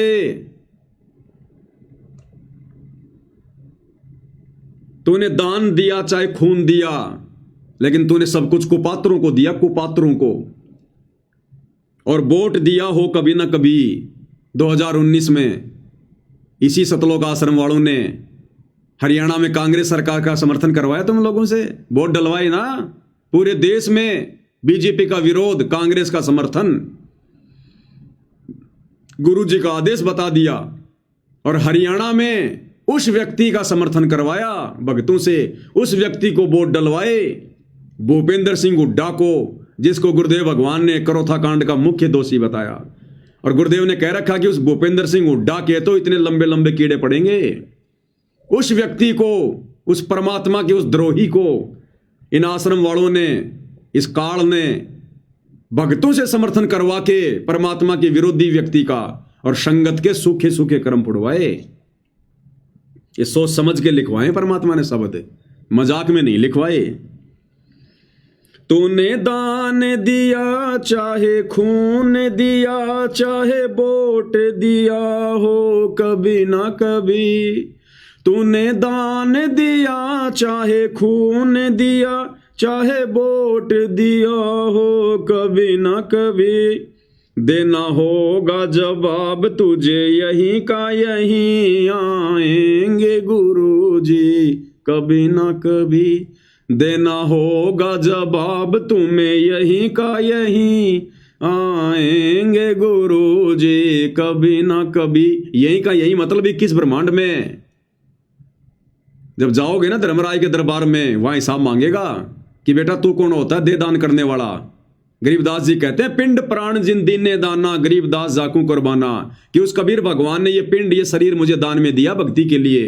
अरे तू कौन होता है उस परमात्मा के द्वारा दिए गए इस शरीर को दान करने का? तू अधिकारी है क्या? देना होगा जवाब तुझे यहीं का यहीं, उस धर्मराय के दरबार में। भक्तो भक्ति करो बकवाद नहीं, आएंगे गुरु जी कभी ना कभी, फिर क्या चेहरा दिखलाओगे जब पूछेंगे गुरु जी कभी ना कभी। क्यों नाम लिया गुरु ज्ञान लिया, क्यों नाम गुरु का बदनाम किया, क्यों नाम लिया क्यों ज्ञान लिया, क्यों नाम गुरु का बदनाम किया। आधार ज्ञान को बनाया ही नहीं, आएंगे गुरु जी कभी ना कभी। आधार ज्ञान को बनाया ही नहीं, आएंगे गुरु जी कभी ना कभी। अरे क्यों नाम लिया, क्या तुमने ये ज्ञान सुना? अगर ये सारे उल्टे कुकर्म करके गुरु जी की बदनामी ही करवानी थी तो स्टेडियम बनवा दिया, राजनीति कर रहे हो। 2019 में पूरे देश में इन आश्रम वालों ने भक्तों से कांग्रेस का समर्थन करवाया, कांग्रेस को वोट डलवाए। देश की आधी जनता जो बीजेपी की समर्थक है, संत रामपाल जी को जी भर के गालियां निकाल रही है। ये काहे का संत है, दोगला आदमी है। संतों के काम होते हैं राजनीति करने के। तुम भक्तों की नादानी ने, बेवकूफी ने, बिना सोचे समझे जिस राजनीति से संत रामपाल जी का 36 का आंकड़ा रहा है, इस काल में तुम लोगों से राजनीति करवा दी और पूरा देश गुरु जी को गालियां दे रहा, जो बीजेपी के जो लोग समर्थक हैं। फिर 2024 में उस कांग्रेस को छोड़ दिया काल ने और नरेंद्र मोदी की गोद में बैठ गए, बीजेपी की गोद में बैठ गए और बीजेपी का समर्थन करवा रहे हैं। नरेंद्र मोदी की हरियाणा की गोहाना रैली में, मध्य प्रदेश की भोपाल रैली में, हरियाणा के मुख्यमंत्री की रैलियों में जा रहे हैं, भक्तों को भेज रहे हैं बसें भर भर के। अब वो कांग्रेस वाले गालियां देंगे। अब 2024 में जी भर के कांग्रेस वालों ने गालियां दी कि ये तो वास्तव में बड़ा दोगला आदमी है, क्योंकि उनको थोड़ी पता है कि आदेश कौन दे रहा है। वो तो ये सोच रहे हैं कि ये संत रामपाल जी के भगत हैं, इनके गुरु जी आदेश दे रहे हैं। अब वो कांग्रेस वाले जी भर के गालियां दे रहे हैं, निंदा चुगली कर रहे हैं, गुरु की बदनामी कर रहे हैं। ये तो वास्तव में दोगला आदमी है। इससे तो राम रहीम अच्छा, उसने कभी इतनी जल्दी कोई पार्टी तो नहीं बदली। वो बीजेपी का शुरू से था, आज भी बीजेपी का है। और ये बाबा रामपाल तो कभी कांग्रेस कभी बीजेपी। तो तूने नाम लिया, तूने ज्ञान लिया, क्यों नाम लिया गुरु ज्ञान लिया, क्यों नाम गुरु का बदनाम किया। अरे आधार ज्ञान को बनाया ही नहीं, आएंगे गुरु जी कभी ना कभी। भक्तो भक्ति करो बकवाद नहीं, आएंगे गुरु जी कभी ना कभी। फिर क्या चेहरा दिखलाओगे जब पूछेंगे गुरु जी कभी ना कभी। और उसके बाद ज्योति पाठ के नाम पर ठगी, बन गए मूर्ख। गुरु कह के थक गया कि गुरु बिन दान पुण्य जो करही, वो मिथ्या हो कबू न फलही। गुरु बिन माला फेरते, गुरु बिन देते दान, गुरु बिन दोनों बेकार है, चाहे पूछो वेद पुराण। गुरु कह के थक गया कि भाई इस धरती पर सतगुरु के अलावा दान धर्म लेने का, ज्योति पाठ का पैसा लेने का कोई भी अधिकारी नहीं है, सुपात्र कोई भी नहीं है। आंख बंद करके तुमने इन काल प्रेरित कुपात्रों के हाथों में, कोऑर्डिनेटरों के हाथों में, आश्रम वालों के हाथों में, नामदान संचालकों के हाथों में, जिनकी एक भी मर्यादा नहीं है, सब गुरु को मानुष मानते हैं, अपने कर्म फोड़ लिए। और तुम्हारी आंखों के सामने वो दान, कभी आरक्षणों में, कभी गुंडों की सीबीआई जांच में, कभी जाटों की धर्मशाला में, कभी अयोध्या के भंडारे में, कभी राजनीति में, तुम्हारे कर्म फूटे कर्म ढंग से। तूने जोत कराई चाहे पाठ कराया, आदेश गुरु का लिया ही नहीं। गुरुदेव ने स्पष्ट कर रखा सत्संग में कि पाठ करवाने से पहले गुरुजी से आज्ञा ली जाती है। गुरुजी से आज्ञा, गुरुजी की आज्ञा के बिना पाठ नहीं करवाया जाता। ये आदेश हैं गुरुदेव भगवान के। अगर दास के पास में होगा तो जरूर आपको दिखाऊंगा। ये रहा, सुनो ध्यान से क्या कह रहे हैं परमात्मा।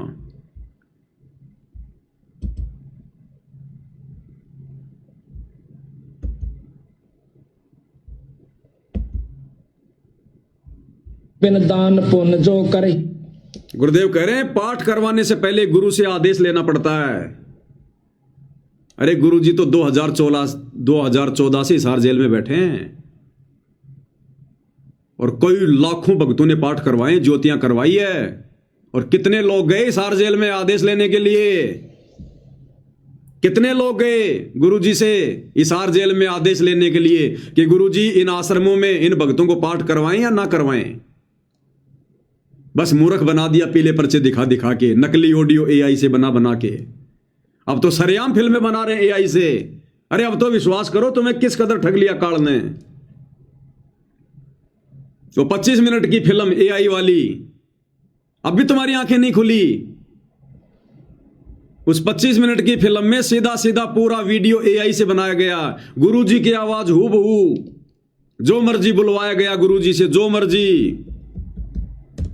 अब भी तुम्हारी आंखें नहीं खुल रही। ऐसे ही तुम्हारे को ऑडियो वीडियो के नाम से मूर्ख बनाया जा रहा है। उस वीडियो में देखो किस प्रकार से एआई से गुरुजी की आवाज में क्या कहलवाया गया। वो चाय की दुकान वाला कह रहा है कि महाराज जी चाय समोसा लगा दूं। संत रामपाल जी की आवाज में एआई से हूबहू क्या कहलवाया जा रहा है? हाँ हाँ लगा दो भगत जी, चाय समोसा लगा दो। संत रामपाल जी महाराज स्कूटर को रास्ते में एक चाय की दुकान के पास रोक देते हैं।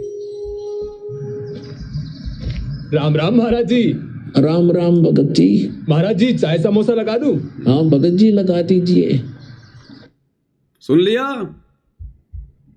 ये काल आने वाले समय में तुम्हारा चाय समोसा लगाएगा, तुम्हारा नाश्ता करेगा, तुम्हारा, क्योंकि इसने अपना काम पूरा कर लिया।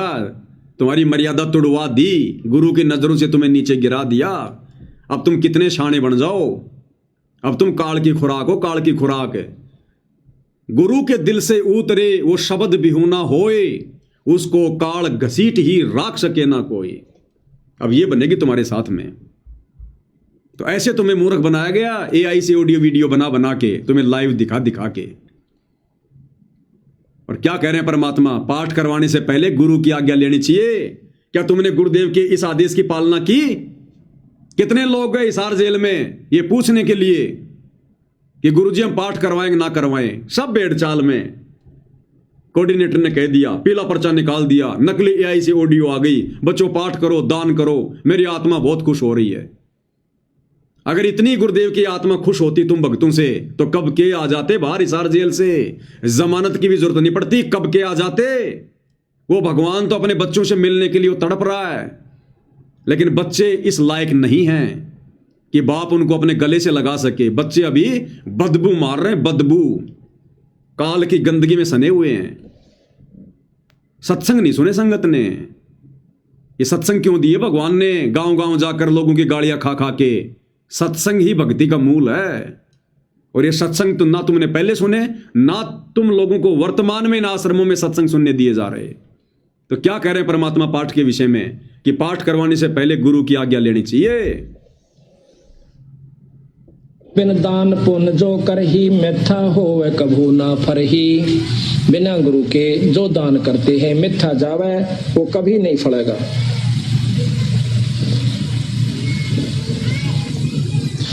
गुरु बिन होम यज्ञ जो साधे और 10 मन पातक लागे। गुरु बिन कोई पाठ कोई हवन ये नहीं करवाना चाहिए, गुरु की आज्ञा लेकर फिर करवाना चाहिए। सुन लिया? जिसके सिर पर कृपा गुरु की, वो दुख कैसे पाएगा।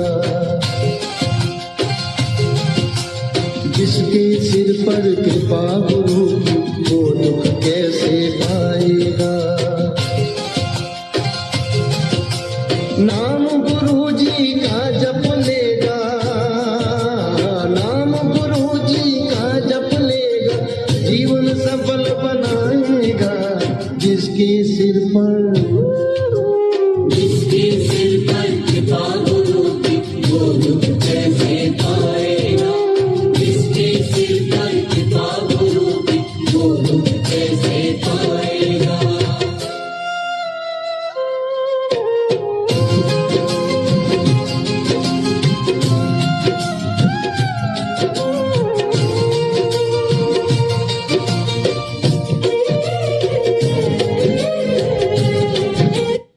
ऐसे वीडियो बना बना के तुम लोगों को समझाया करते थे, ऐसे वीडियो बना बना के दिन रात आंखें फाड़ फाड़ के।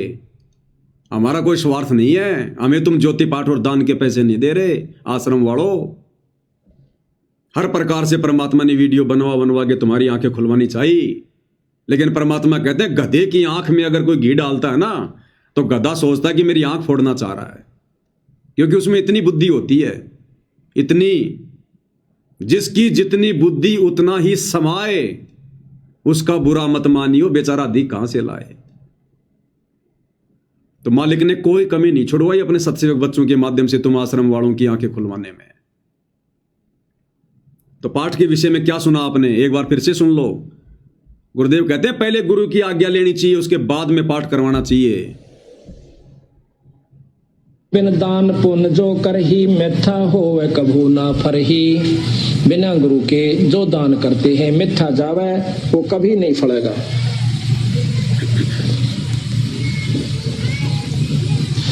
गुरु बिन होम यज्ञ जो साधे औरो 10 मन पातक लागे। गुरु बिन कोई पाठ कोई हवन ये नहीं करवाना चाहिए, गुरु की आज्ञा लेकर फिर करवाना चाहिए। आ गया समझ में? सिर पर लिया गया किसी ने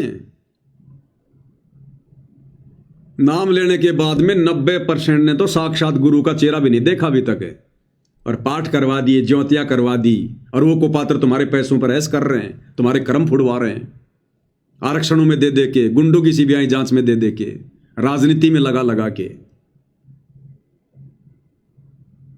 और कहते हैं दान धर्म करने से तो आत्मा में निर्मलता आती है, पाप कटते हैं। तुम्हारे सिर पर तो पाप और ज्यादा बढ़ रहे हैं, तुम्हारी आत्मा निर्मल नहीं, तुम्हारी आत्मा तो और ज्यादा जो है पत्थर जैसी बनती हुई जा रही है। तुम आश्रम वाले भक्तों का आचार विचार व्यवहार बोलचाल और साथ संगति वाले भक्तों का आचार विचार व्यवहार बोलचाल रात दिन का अंतर है। पाठ करवाते करवाते भी तुम आश्रम वालों का व्यवहार उस कव्य जैसा है, भक्तों को गाली गलौज करना, किसी की बात नहीं सुनना, मार पिटाई करना भक्तों के साथ में। तो ये दान धर्म तुम्हारा कहां काम कर रहा है, जबकि गुरुजी कहते हैं दान करने से तो आत्मा में निर्मलता आती है। और तुम तो वज्र के जैसे बनते जा रहे हो, वज्र के जैसे, क्योंकि तुम्हारा ये ज्योति पाठ सफल नहीं है। गुरु की आज्ञा तोड़ के, गुरु के सत्संगों के विरुद्ध,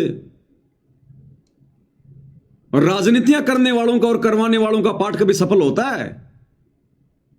राजनीति में शामिल होने वाले तो पाठ करवा रहे हैं, और राजनेताओं के तलवे चाटने वाले आश्रमों में बैठकर पाठ कर रहे हैं। बहुत जल्दी जाओगे दोनों स्वर्ग में, बहुत जल्दी। स्पेशल विमान आएगा तुम्हारे लिए तो सतलोक से, स्पेशल। तो परमेश्वर ने किस कदर हर पॉइंट पर भक्तों की आंखें खुलवाने का प्रयास किया, लेकिन भाई परमात्मा कहते हैं भाई जैसे सूरज के आगे बदरा ऐसे कर्म छयारे, और प्रेम की पवन करे चित मंजन झिलके तेज नयारे। तो प्यार की पवन नहीं चली तुम्हारी, तुम्हारे पाप कर्म नहीं कटे भाई। तो ये दान धर्म भी तुम लोगों ने सोच समझ के नहीं दिया, ज्ञान की कमी के कारण। तूने जोत कराई चाहे पाठ कराया, आदेश गुरु का लिया ही नहीं। तूने जोत कराई चाहे पाठ कराया, आदेश गुरु का लिया ही नहीं। धन सोच समझ के दिया ही नहीं, आएंगे गुरु जी कभी ना कभी। धन सोच समझ के दिया ही नहीं, आएंगे गुरु जी कभी ना कभी। अरे गुरुदेव कहते हैं पात्र को पात्र विचार के ताही दीजिए दान, कि पात्र और कुपात्र का विचार करके उसके बाद में दान धर्म देना चाहिए। लेकिन तुम लोगों ने तो आंखें बंद करके अपने कर्म फुड़वाए हैं। भक्तो भक्ति करो बकवाद नहीं, आएंगे गुरु जी कभी ना कभी। फिर क्या चेहरा दिख लाओगे जब पूछेंगे गुरु जी कभी ना कभी। और 2014 के बाद में आंख बंद करके आश्रम वालों के आदेशों पर इन आश्रमों में जाना, कभी सिंहपुरा में, कभी रोहतक में, कभी मुंडका में, और खा खा के धक्के अपनी दुर्गति करवा के, और भक्ति से दूर होके बैठे हो। आज तुम भक्ति से दूर होके शतलोक आश्रमों से जुड़े हुए एक भी व्यक्ति को आत्मिक शांति नहीं है। एक भी व्यक्ति को किसी न किसी बात को लेकर जरूर परेशान है, जरूर दुखी है, मानसिक टेंशन है, संसार में रमा हुआ है, घुसा हुआ है, पैसे कमाने में दौड़ लगा रखी है, क्योंकि काल बैठा सिर पर भक्ति नहीं करने देगा।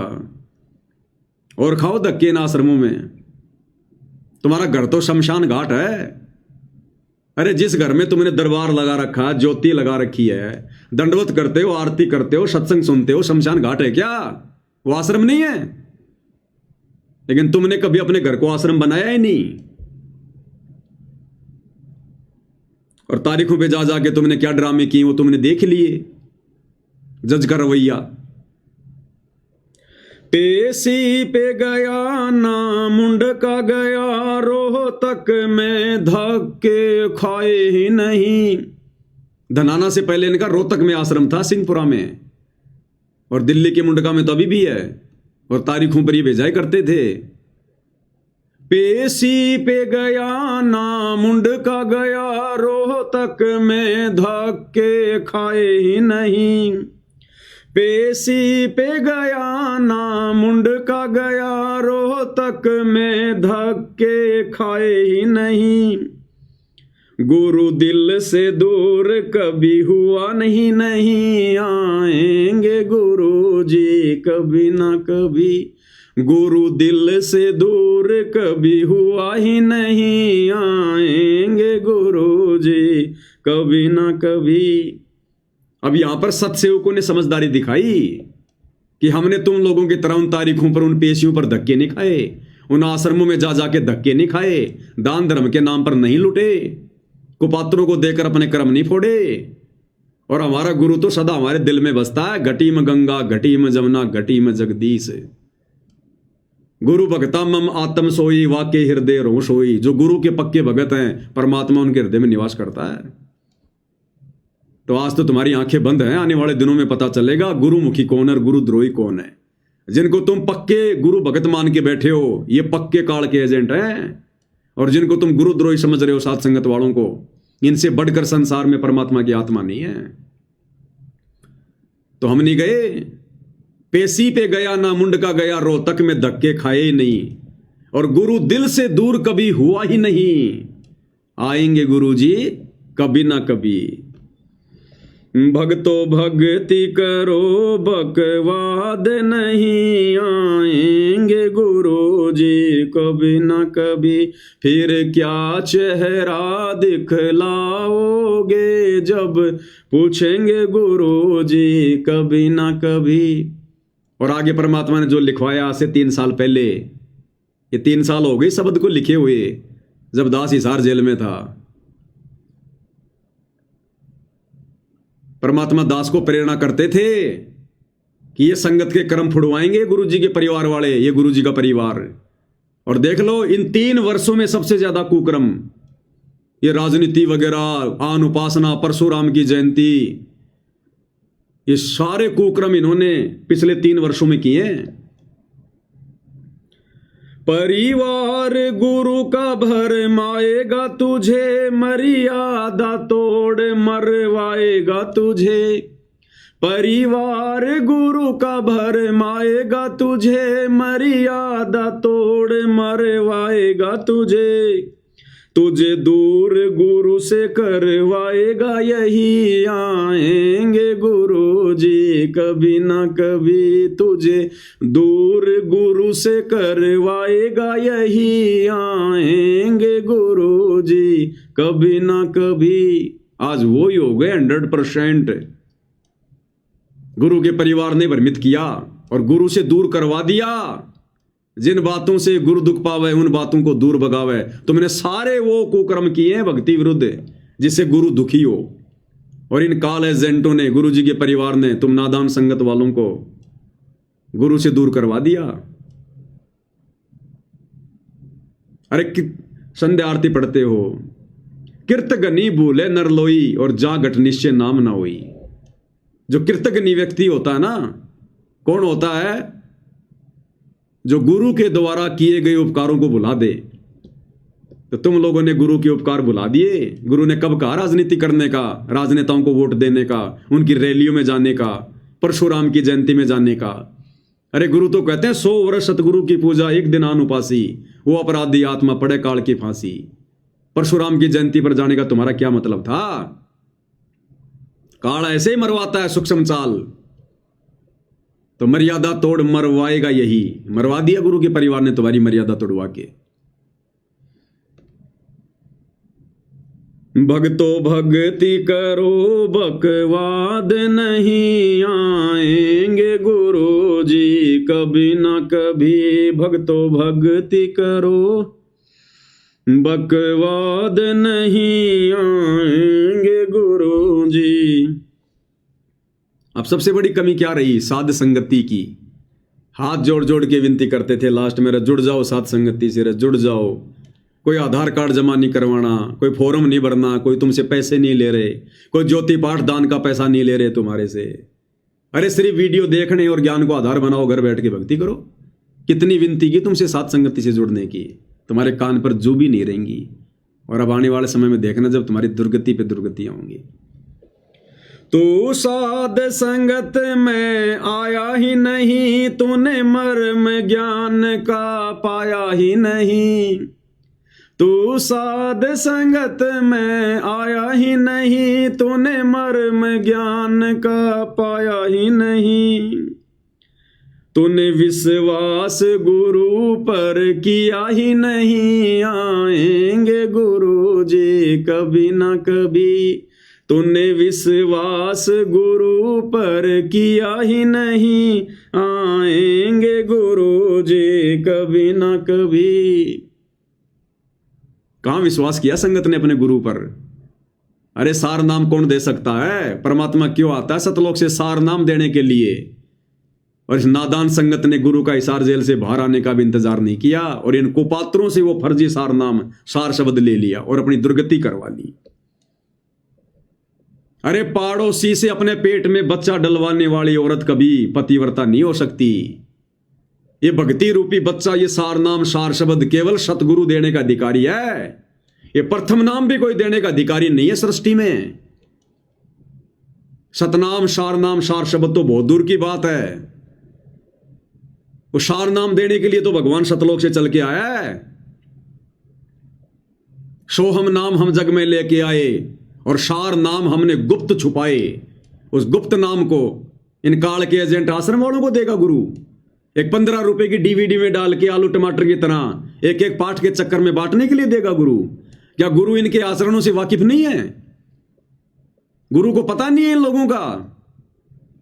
इनके असंख्य जन्मों की कुंडली का पता गुरु को। यह छटनी का समय था, परीक्षा का समय था, बहुत सोच समझ के निर्णय लेना था। इन्होंने तो बकवाद करनी थी काल प्रेरणा से, और सतगुरु ने भी भक्तों की परीक्षा लेनी थी कि कौन मेरे ज्ञान को समझा। और पड़ोसियों से जाके पेट में बच्चा डलवा लिया। अब वो बच्चा किसका कहलाएगा? अरे वेश्या के बच्चे को कौन अपना नाम देता भाई? वेश्या के बच्चे को कोई अपना नाम देता है क्या? तुम्हारी वो दुर्गति कर दी इन आश्रम वालों ने। 2014 बरवाला कांड के बाद ये सार नाम और सार शब्द जिन जिन लोगों ने लिया है, प्रथम नाम और सतनाम तक तो कोई बात नहीं, लेकिन सार नाम और सार शब्द जिन जिन लोगों ने लिया है उन्होंने अविश्वास प्रकट किया है कि ना जाने गुरु जी आएंगे कि नहीं आएंगे। अरे गुरु फिर यहां पर बाजरे की रखवाली करने आता है क्या? भेड़ बकरियां जो है चराने आता है क्या? अरे सारनामे तो देने आता है जो संसार में नहीं होता। भक्ति के मंत्रों का आविष्कार करके अपने भक्तों को देने तो आता है। वेद नहीं पढ़े क्या? जब गुरुजी ने पढ़ाए सो रहे थे क्या? अविश्वास प्रकट किया तुम लोगों ने, अविश्वास, गुरु का विश्वास तोड़ दिया तुम लोगों ने।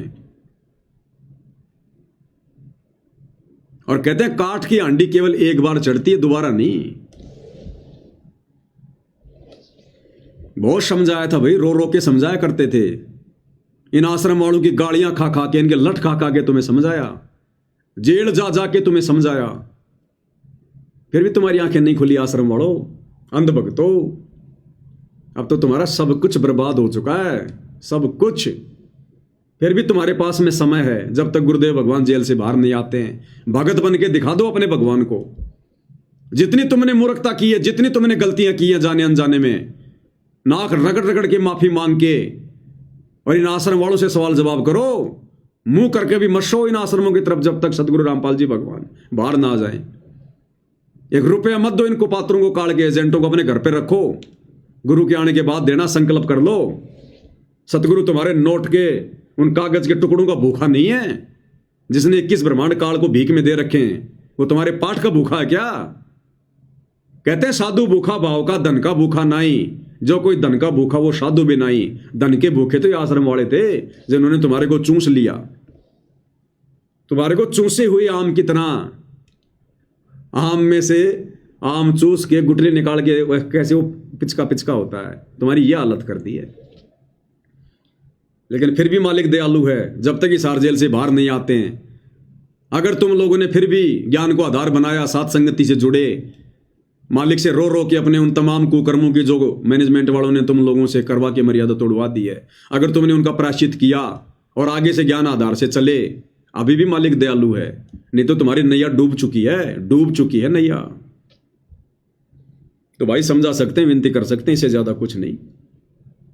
तो भाई और बहनों, परमेश्वर की बहुत बड़ी रजा, बहुत बड़ी दया। और कुछ भगत भाइयों की जो थालियां, जिन्होंने जो एड्रेस वगैरह भेज रखे हैं, भाई और बहनों, क्या कि सतगुरु महिमा की जो पुस्तकें हैं वो समाप्त हो गई हैं। तो वो पुस्तकें हमने छपने के लिए दे रखी हैं। 10-15 दिन लगेंगे कम से कम, क्योंकि बार बार फिर थोड़े भेजेंगे तुम्हें। तो पुस्तकें आ जाती हैं, क्योंकि पुस्तकें छपने में टाइम लगता है। तो 10-15 दिन के अंदर अंदर पुस्तक छप के आ जाएगी।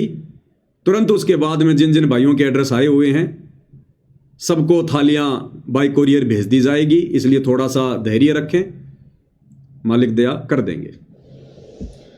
तो भाई और बहनों, आज की साथ संगति में केवल इतना ही। परमेश्वर जी के आशीर्वाद से सतगुरुदेव भगवान हम सबको आशीर्वाद दे, हमारा मार्गदर्शन करे, हमें भक्ति मार्ग पर दृढ़ता से आगे बढ़ाए। इसके साथ साथ संगति को विराम देते हैं। बंदी छोड़ सतगुरु रामपाल जी परमेश्वर जी की जय हो।